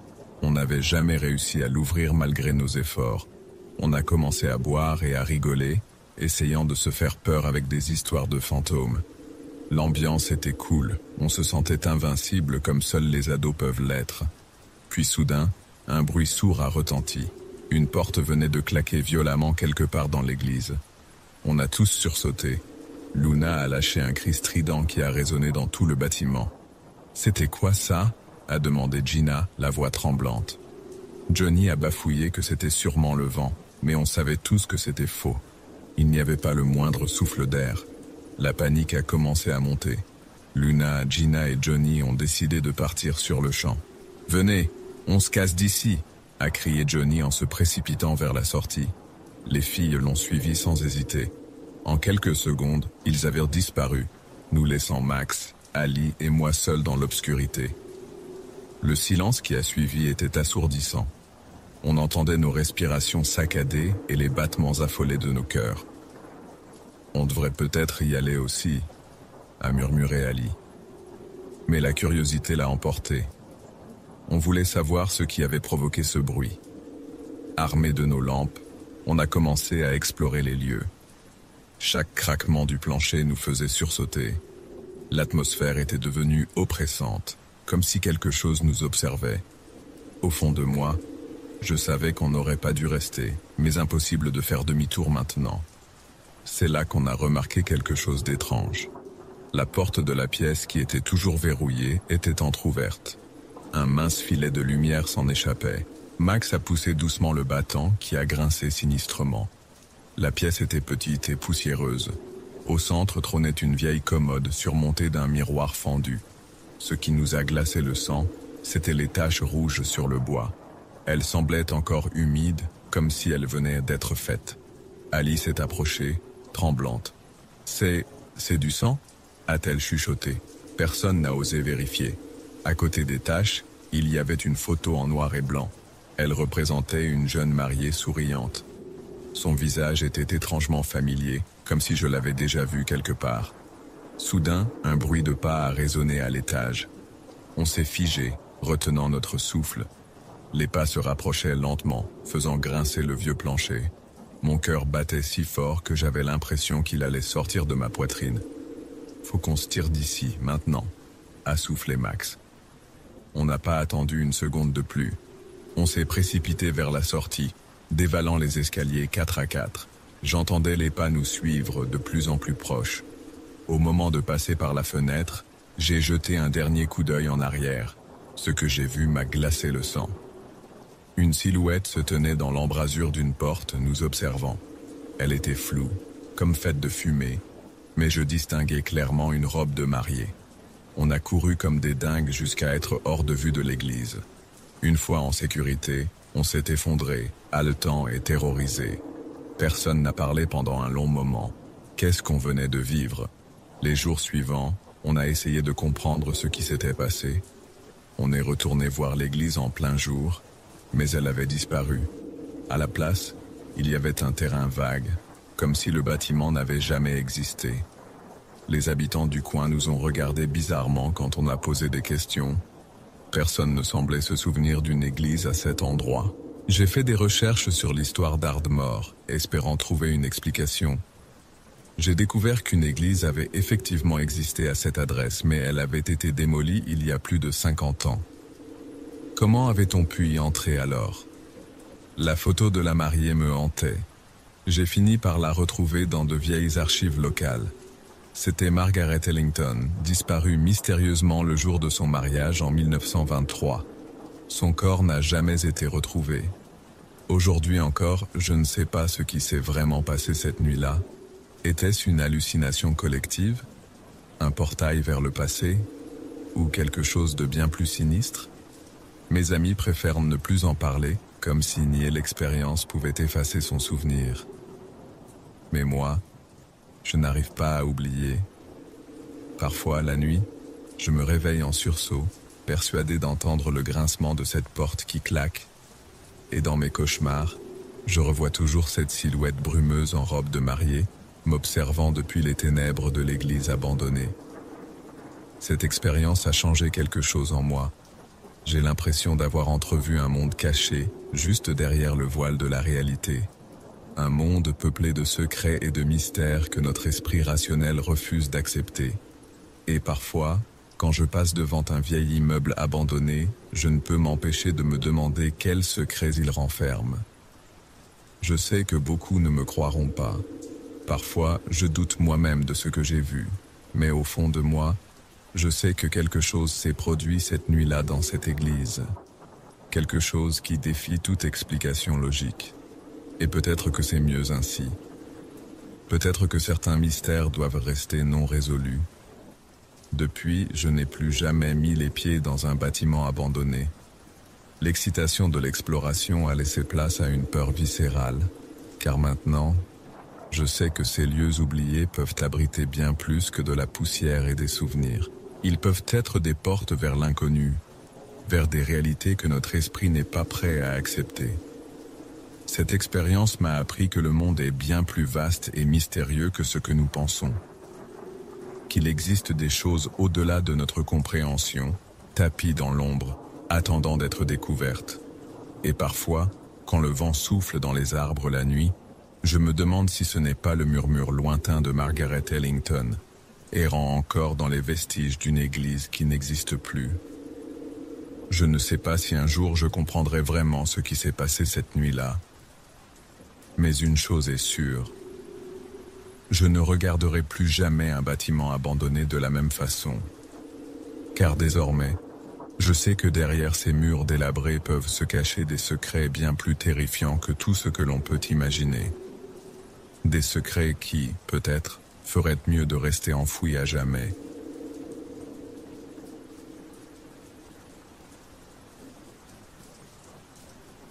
Je m'appelle Lucas et j'ai vécu une expérience vraiment terrifiante il y a quelques jours. Je suis chauffeur routier et je faisais une pause dans un McDonald's sur la route.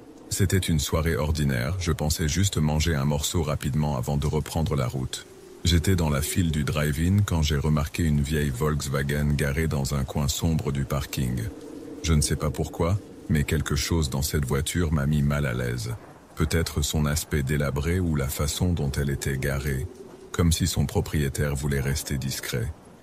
Après avoir pris ma commande, j'ai décidé d'aller manger au point de vue de la réserve naturelle à côté de la ville de Marou. C'est un endroit que j'aime bien, calme et avec une belle vue. Mon ami Sébastien m'a rejoint là-bas.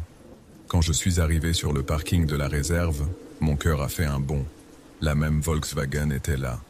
Ça ne pouvait pas être une coïncidence. J'ai essayé de me rassurer en me disant que c'était peut-être quelqu'un qui aimait aussi cet endroit, mais une angoisse commençait à monter en moi. Sébastien et moi avons commencé à marcher vers le point de vue. Le sentier était sombre, éclairé seulement par la lune. On parlait à voix basse, comme si on avait peur de déranger le silence de la nuit. C'est là qu'on a vu 3 hommes qui fumaient un peu plus loin sur le chemin. Ils nous ont regardés passer avec insistance, ce qui n'a fait qu'augmenter mon malaise. Quelques minutes plus tard, j'ai cru voir une ombre bouger entre les arbres. J'ai plissé les yeux et j'ai réalisé avec horreur qu'il y avait un 4e homme caché là. Mon cœur s'est mis à battre la chamade. Pourquoi se cachait-il? Qu'est-ce qu'ils faisaient tous là à cette heure-ci? On a continué à avancer, mais j'avais l'impression que ces hommes nous observaient. Soudain, les 3 fumeurs se sont approchés de nous. Leur attitude était clairement menaçante. J'ai senti Sébastien se raidir à côté de moi. L'un d'eux s'est adressé à moi. « Hey, je te reconnais. T'étais au McDo tout à l'heure, non ?» J'ai hoché la tête, incapable de parler. C'est là que j'ai réalisé que je l'avais effectivement vu au comptoir du McDonald's. Il a continué. « Tu sais, j'ai été viré aujourd'hui. Tout ça à cause de cette salope de Marie. » Sa voix tremblait de colère. Elle m'a dénoncé parce que je la suivais, comme si c'était un crime d'aimer quelqu'un. J'ai compris avec effroi que cet homme était un harceleur, probablement dangereux. Il a continué à déblatérer sur son ex-petite amie, sur l'injustice de son licenciement, sur l'ordonnance restrictive qu'elle avait obtenue contre lui. Plus il parlait, plus je réalisais dans quelle situation périlleuse nous nous trouvions. Soudain, l'un des autres hommes a fait un pas vers nous. On devrait leur donner une leçon, à ces deux-là. Ils en savent trop maintenant. Ces mots ont déclenché la panique en moi. Sans réfléchir, j'ai attrapé le bras de Sébastien et j'ai crié « Cours !» On s'est mis à courir comme des fous sur le sentier, entendant les pas lourds des 4 hommes derrière nous. Les branches nous fouettaient le visage. On trébuchait sur les racines, mais la peur nous donnait des ailes. J'entendais leur respiration qui se rapprochait, leurs cris de colère qui résonnèrent dans la nuit. Par miracle, on a réussi à atteindre le parking. On s'est jeté dans ma voiture et j'ai démarré en trombe, les pneus crissant sur le gravier. Dans le rétroviseur, j'ai vu les 4 hommes débouler sur le parking, furieux d'avoir perdu leur proie. On est retourné directement au McDonald's pour signaler ce qui s'était passé. Le manager a été choqué d'apprendre le comportement de son ancien employé. Il nous a expliqué que l'homme avait été licencié pour harcèlement envers une collègue, mais qu'il ne savait pas qu'il était allé jusqu'à la suivre en dehors du travail. Cette nuit-là, je n'ai pas fermé l'œil. Je revoyais sans cesse le visage déformé par la rage de cet homme. J'entendais leurs pas qui nous poursuivaient. Ça fait plusieurs jours maintenant, mais je suis toujours sur mes gardes. Je vérifie constamment autour de moi quand je sors, je sursaute au moindre bruit. Cette expérience m'a montré à quel point une situation banale peut vite dégénérer. Un simple arrêt pour manger s'est transformé en cauchemar. Je ne regarderai plus jamais les endroits isolés de la même façon. Et surtout, je réalise à quel point le harcèlement peut être dangereux et traumatisant, pas seulement pour la victime directe, mais aussi pour ceux qui s'y trouvent mêlés par hasard. Je ne sais pas ce qui serait arrivé si on n'avait pas réussi à s'enfuir. Ces hommes semblaient capables de tout. Parfois, je me réveille en sueur, persuadé d'entendre leurs pas qui me poursuivent encore. J'espère qu'ils ont été arrêtés, mais une part de moi a peur qu'ils soient toujours là-bas, à attendre leur prochaine victime. Cette histoire me hantera probablement pendant longtemps. Je voulais la partager pour mettre en garde les autres. On ne sait jamais ce qui peut se cacher dans l'ombre, même dans les endroits qui nous semblent familiers et sûrs. Soyez vigilants, faites confiance à votre instinct, et si quelque chose vous semble suspect, n'hésitez pas à partir ou à demander de l'aide. Ça pourrait vous sauver la vie.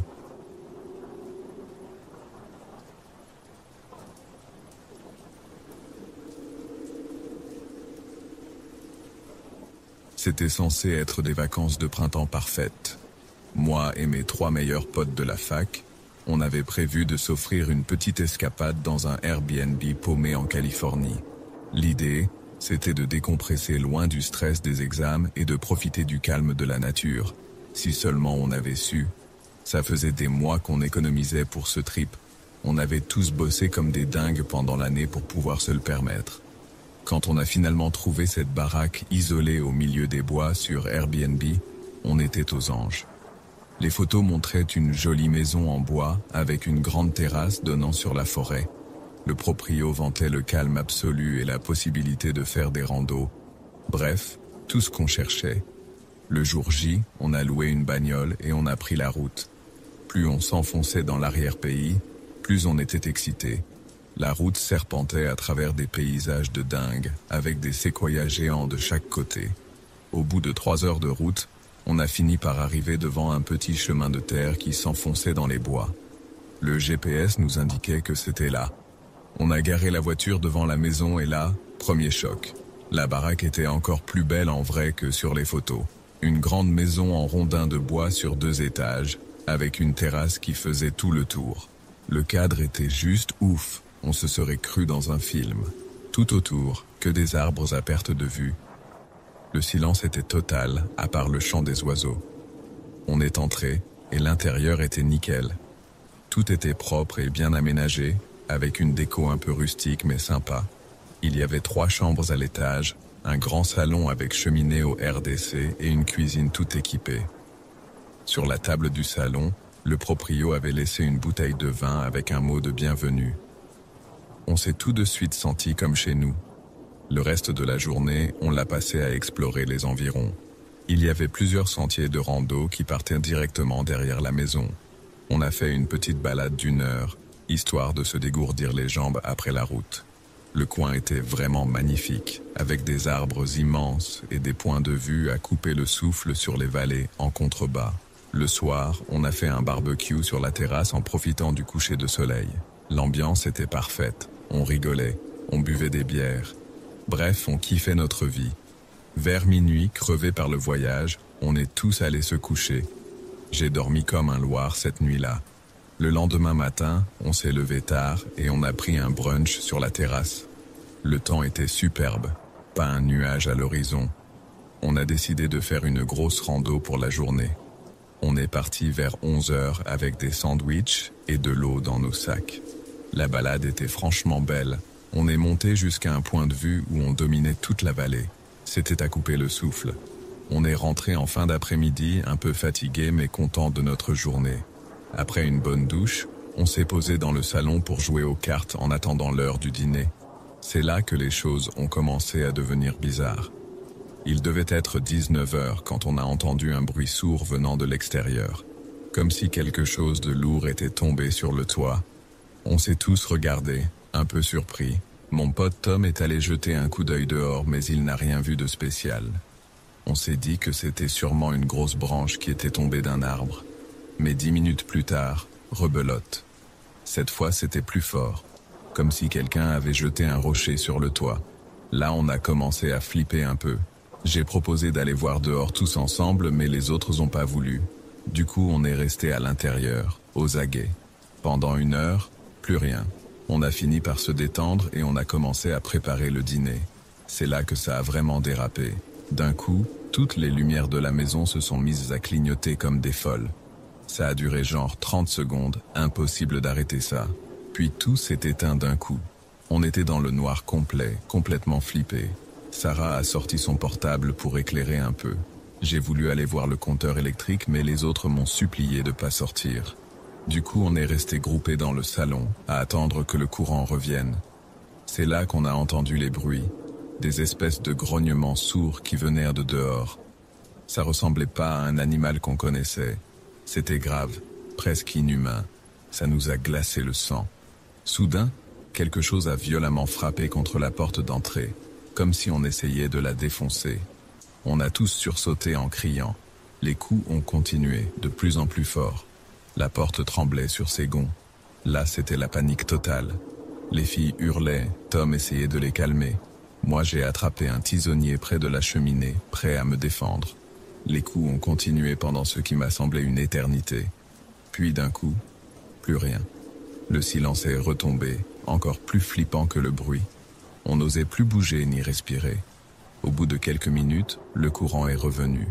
Les lumières se sont rallumées comme si de rien n'était. On s'est précipité pour vérifier que toutes les portes et fenêtres étaient bien fermées. Dehors, impossible de voir quoi que ce soit dans l'obscurité. Sarah voulait appeler les flics mais on n'avait pas de réseau. On a passé la nuit suivante barricadé dans le salon, à flipper au moindre bruit. Personne n'a fermé l'œil. Au petit matin, épuisé et stressé, on a décidé d'aller jeter un œil dehors. C'est là qu'on a vu le message. Sur la porte d'entrée, gravé au couteau dans le bois, « Partez, vous n'avez rien à faire ici ». On est resté figé devant pendant de longues secondes, n'en croyant pas nos yeux. Soudain, un bruit de verre brisé nous a fait sursauter. Quelque chose venait de traverser la fenêtre du salon. En m'approchant, j'ai vu que c'était une grosse pierre. Et dessus, un autre message écrit au marqueur. Dernier avertissement. Là, c'était trop. En moins de 10 minutes, on avait fait nos sacs et on était dans la voiture. J'ai jamais conduit aussi vite de ma vie pour sortir de cette foutue forêt. On est rentré directement chez nous, encore sous le choc. Pendant des jours après ça, j'ai pas arrêté de regarder par-dessus mon épaule, persuadé qu'on nous suivait. J'ai fait des cauchemars horribles pendant des semaines. Encore aujourd'hui, des mois après, j'ai du mal à dormir seul chez moi. On a bien sûr signalé tout ça à Airbnb et à la police locale, mais ils n'ont rien trouvé de suspect là-bas. Le proprio a juré que c'était la première fois que ça arrivait. L'annonce est toujours en ligne d'ailleurs. J'ai beaucoup réfléchi à ce qui s'est passé cette nuit-là. Parfois je me dis que c'était peut-être juste une très mauvaise blague de gamins du coin, ou alors des braconniers qui voulaient nous faire peur pour qu'on parte. Mais au fond de moi, je sais que c'était autre chose. Quelque chose que je peux pas vraiment expliquer.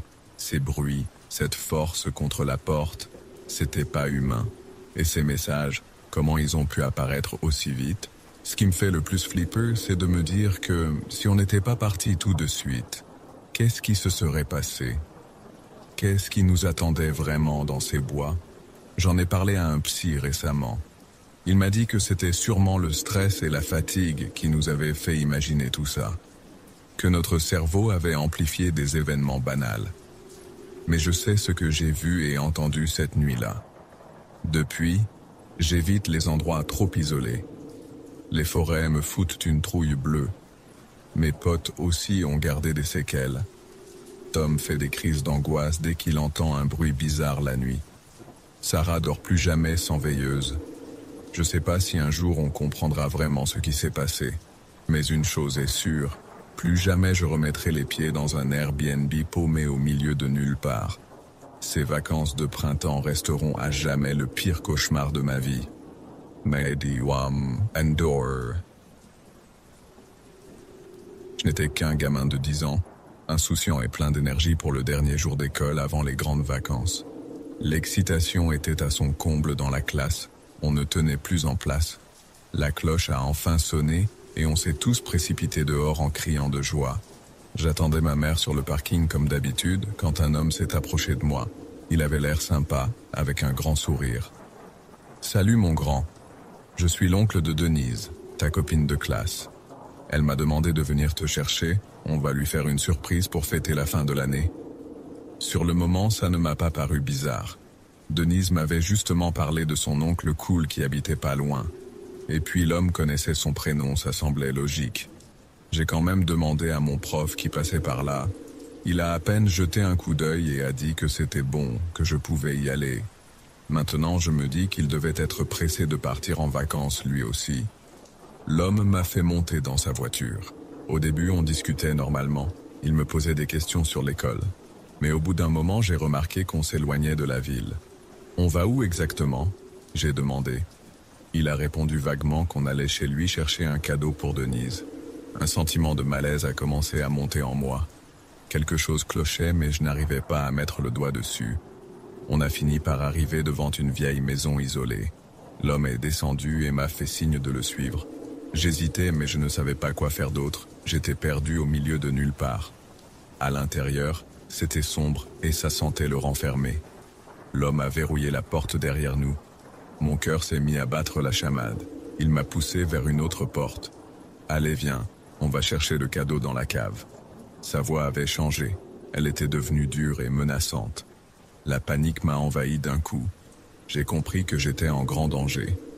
Pendant qu'il ouvrait la porte de la cave, j'ai sorti discrètement mon portable de ma poche. Mes mains tremblaient tellement que j'ai failli le faire tomber. J'ai réussi à composer le 17 et à murmurer « Au secours » avant de raccrocher vite fait. L'homme s'est retourné brusquement. « Qu'est-ce que tu fais? Donne-moi ce téléphone. » Il a essayé de me l'arracher des mains. J'ai résisté de toutes mes forces en hurlant. On s'est battu. Il m'a giflé violemment. J'étais terrorisé, mais l'adrénaline me donnait une force incroyable. Soudain, des sirènes ont retenti au loin. L'homme a paniqué, il m'a lâché et s'est précipité vers une fenêtre. J'en ai profité pour courir me cacher dans un placard. J'entendais mon cœur cogner dans ma poitrine. J'avais du mal à respirer. Les sirènes se rapprochaient. Les minutes qui ont suivi ont été les plus longues de ma vie. J'entendais l'homme courir partout dans la maison, renverser des meubles. Puis des coups violents à la porte, des cris. « Police, ouvrez !» J'ai failli pleurer de soulagement. La porte a volé en éclats. Des pas précipités, des ordres aboyés. L'homme qui hurle se débat. Et puis une voix plus douce. « Il y a un enfant ici ?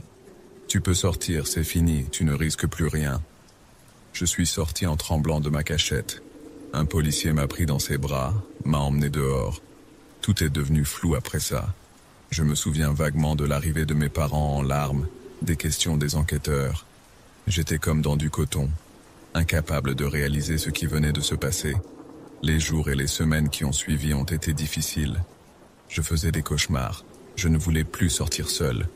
Mes parents étaient dévorés par la culpabilité de ne pas avoir été là. On a dû déménager car je ne supportais plus de vivre dans la même ville. L'enquête a révélé que l'homme était un prédateur qui repérait ses victimes depuis des semaines. Il avait observé l'école, connaissait les noms de plusieurs élèves. Ce n'était pas la première fois qu'il essayait d'enlever un enfant, mais c'était la première fois qu'il réussissait à en emmener un aussi loin. Avec le temps, j'ai réussi à surmonter ce traumatisme, mais ça a changé ma vie à jamais. Je suis devenu hyper vigilant, méfiant envers les inconnus. Mes parents aussi ont mis des années à se remettre de cette peur terrible de me perdre. Cette expérience m'a appris qu'on n'est jamais trop prudent quand il s'agit de la sécurité des enfants. Aujourd'hui, je suis papa et je fais tout pour protéger mes enfants sans pour autant les étouffer. Je leur apprends à être vigilants, à faire confiance à leur instinct. Ce qui me hante encore, c'est de penser à ce qui aurait pu arriver si je n'avais pas réussi à appeler les secours. Ou si les policiers étaient arrivés ne serait-ce que quelques minutes plus tard.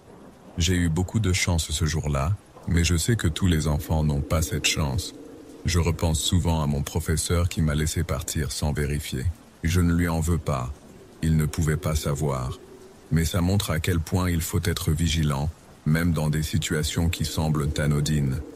Un simple coup de fil aux parents aurait pu éviter tout ça. Cette histoire, je ne l'ai racontée qu'à très peu de gens.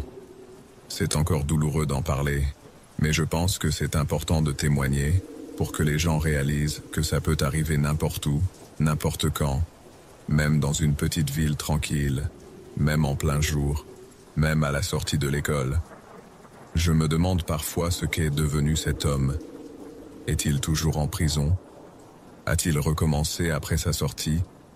J'espère sincèrement que non, que cette arrestation l'a arrêté pour de bon. Mais je sais qu'il y en a d'autres comme lui dehors. C'est pour ça que je reste toujours sur mes gardes. Quand je vois mes enfants partir à l'école le matin, je ne peux pas m'empêcher d'avoir un pincement au cœur. Je sais que je ne peux pas les protéger de tout, mais je fais de mon mieux pour les armer contre les dangers, pour qu'ils sachent réagir si jamais ils se retrouvent dans une situation similaire. Cette expérience m'a aussi appris l'importance de la communication. Avec mes enfants, on parle beaucoup des situations à risque, de ce qu'il faut faire. Je leur ai appris très tôt à composer les numéros d'urgence. Et surtout, je leur répète qu'ils peuvent toujours me parler, quoi qu'il arrive. Parfois, quand je passe devant une école et que je vois tous ces enfants insouciants qui sortent en courant, j'ai envie de les mettre en garde. Mais je sais que je ne peux pas vivre dans la peur constante. Il faut trouver un équilibre entre la vigilance et la confiance. Ce qui me rassure, c'est de voir que les choses ont changé depuis mon enfance. Les écoles sont plus strictes sur qui vient chercher les enfants. Il y a des procédures en place. Mais le danger est toujours là. Il faut rester vigilant. Cette histoire, c'est comme une cicatrice invisible que je porte. Elle ne fait plus mal au quotidien, mais de temps en temps, quelque chose la ravive. Un fait divers à la télé, un enfant qui disparaît. À chaque fois, ça me replonge dans ce jour terrible. Mais je refuse de me laisser paralyser par la peur. J'essaie au contraire d'utiliser cette expérience pour sensibiliser les gens autour de moi, pour que d'autres enfants n'aient pas à vivre ce que j'ai vécu, pour que d'autres parents n'aient pas à connaître cette angoisse terrible. Je me dis souvent que j'ai eu beaucoup de chance dans mon malheur. J'aurais pu ne jamais revoir ma famille. Aujourd'hui, quand je serre mes enfants dans mes bras, je mesure à quel point chaque instant est précieux. Cette expérience m'a appris à ne rien tenir pour acquis.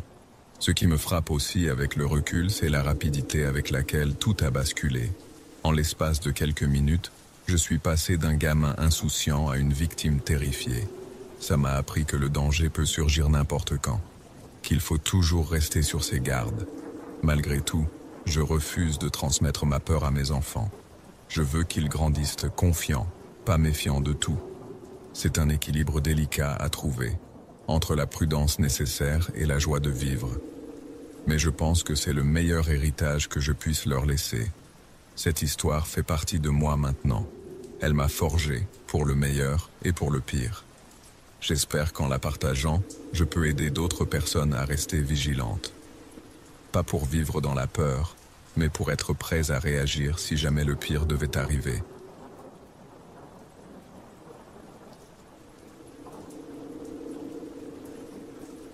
Je n'oublierai jamais cette nuit-là.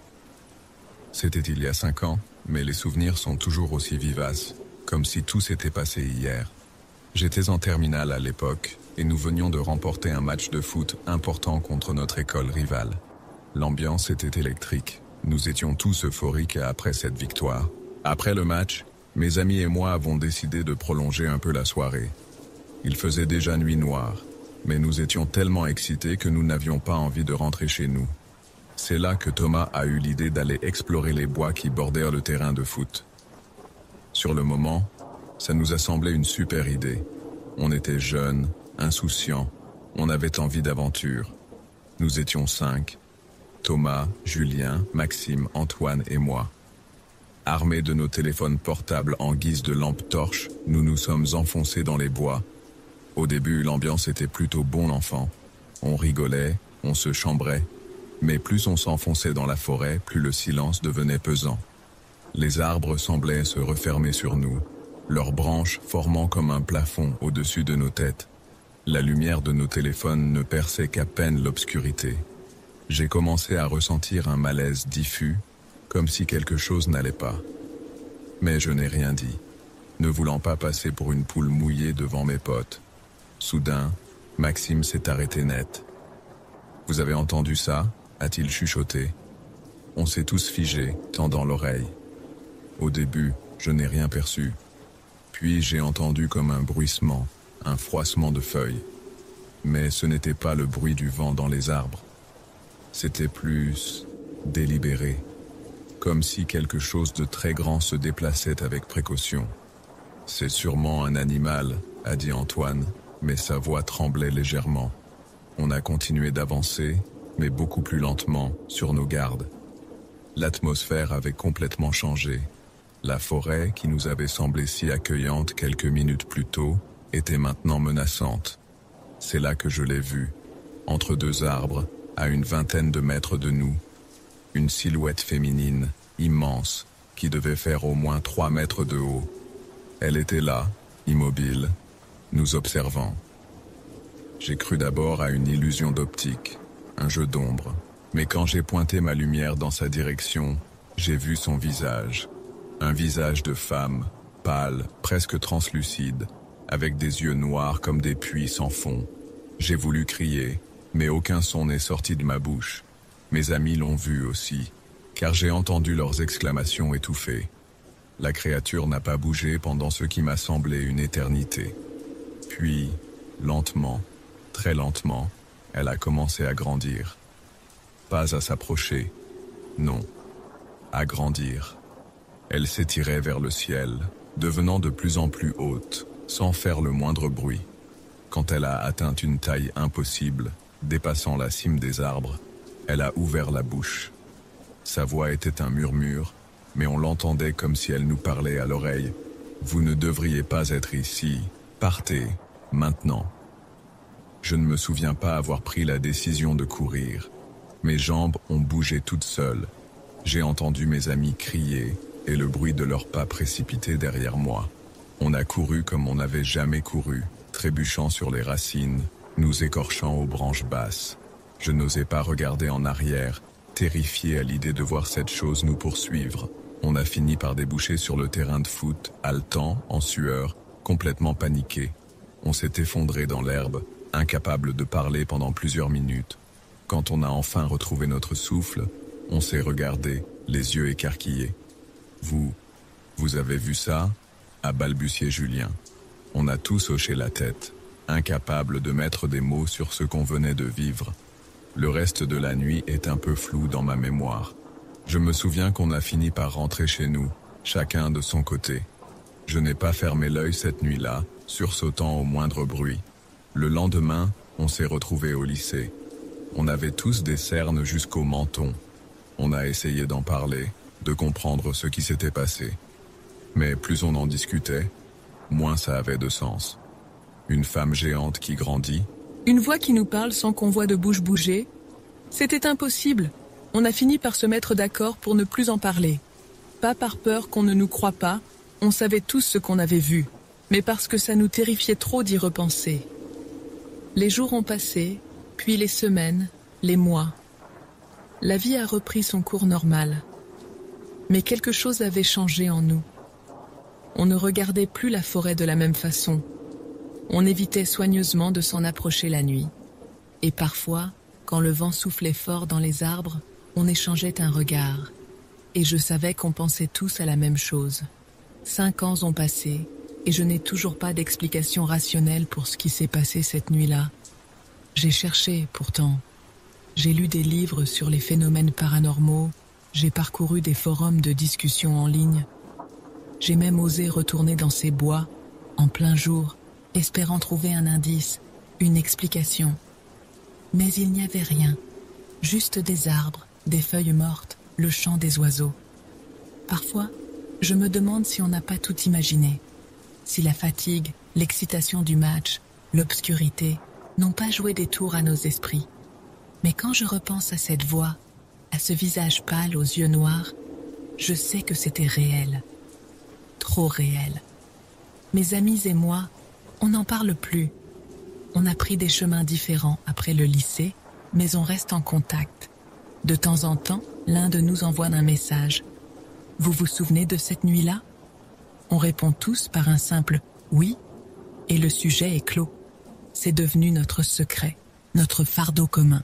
Je ne sais pas ce qu'était cette créature dans les bois. Un fantôme ? Un esprit de la forêt ? Une manifestation de nos peurs les plus profondes ? Je ne le saurai probablement jamais. Mais une chose est sûre, cette expérience a changé ma perception du monde.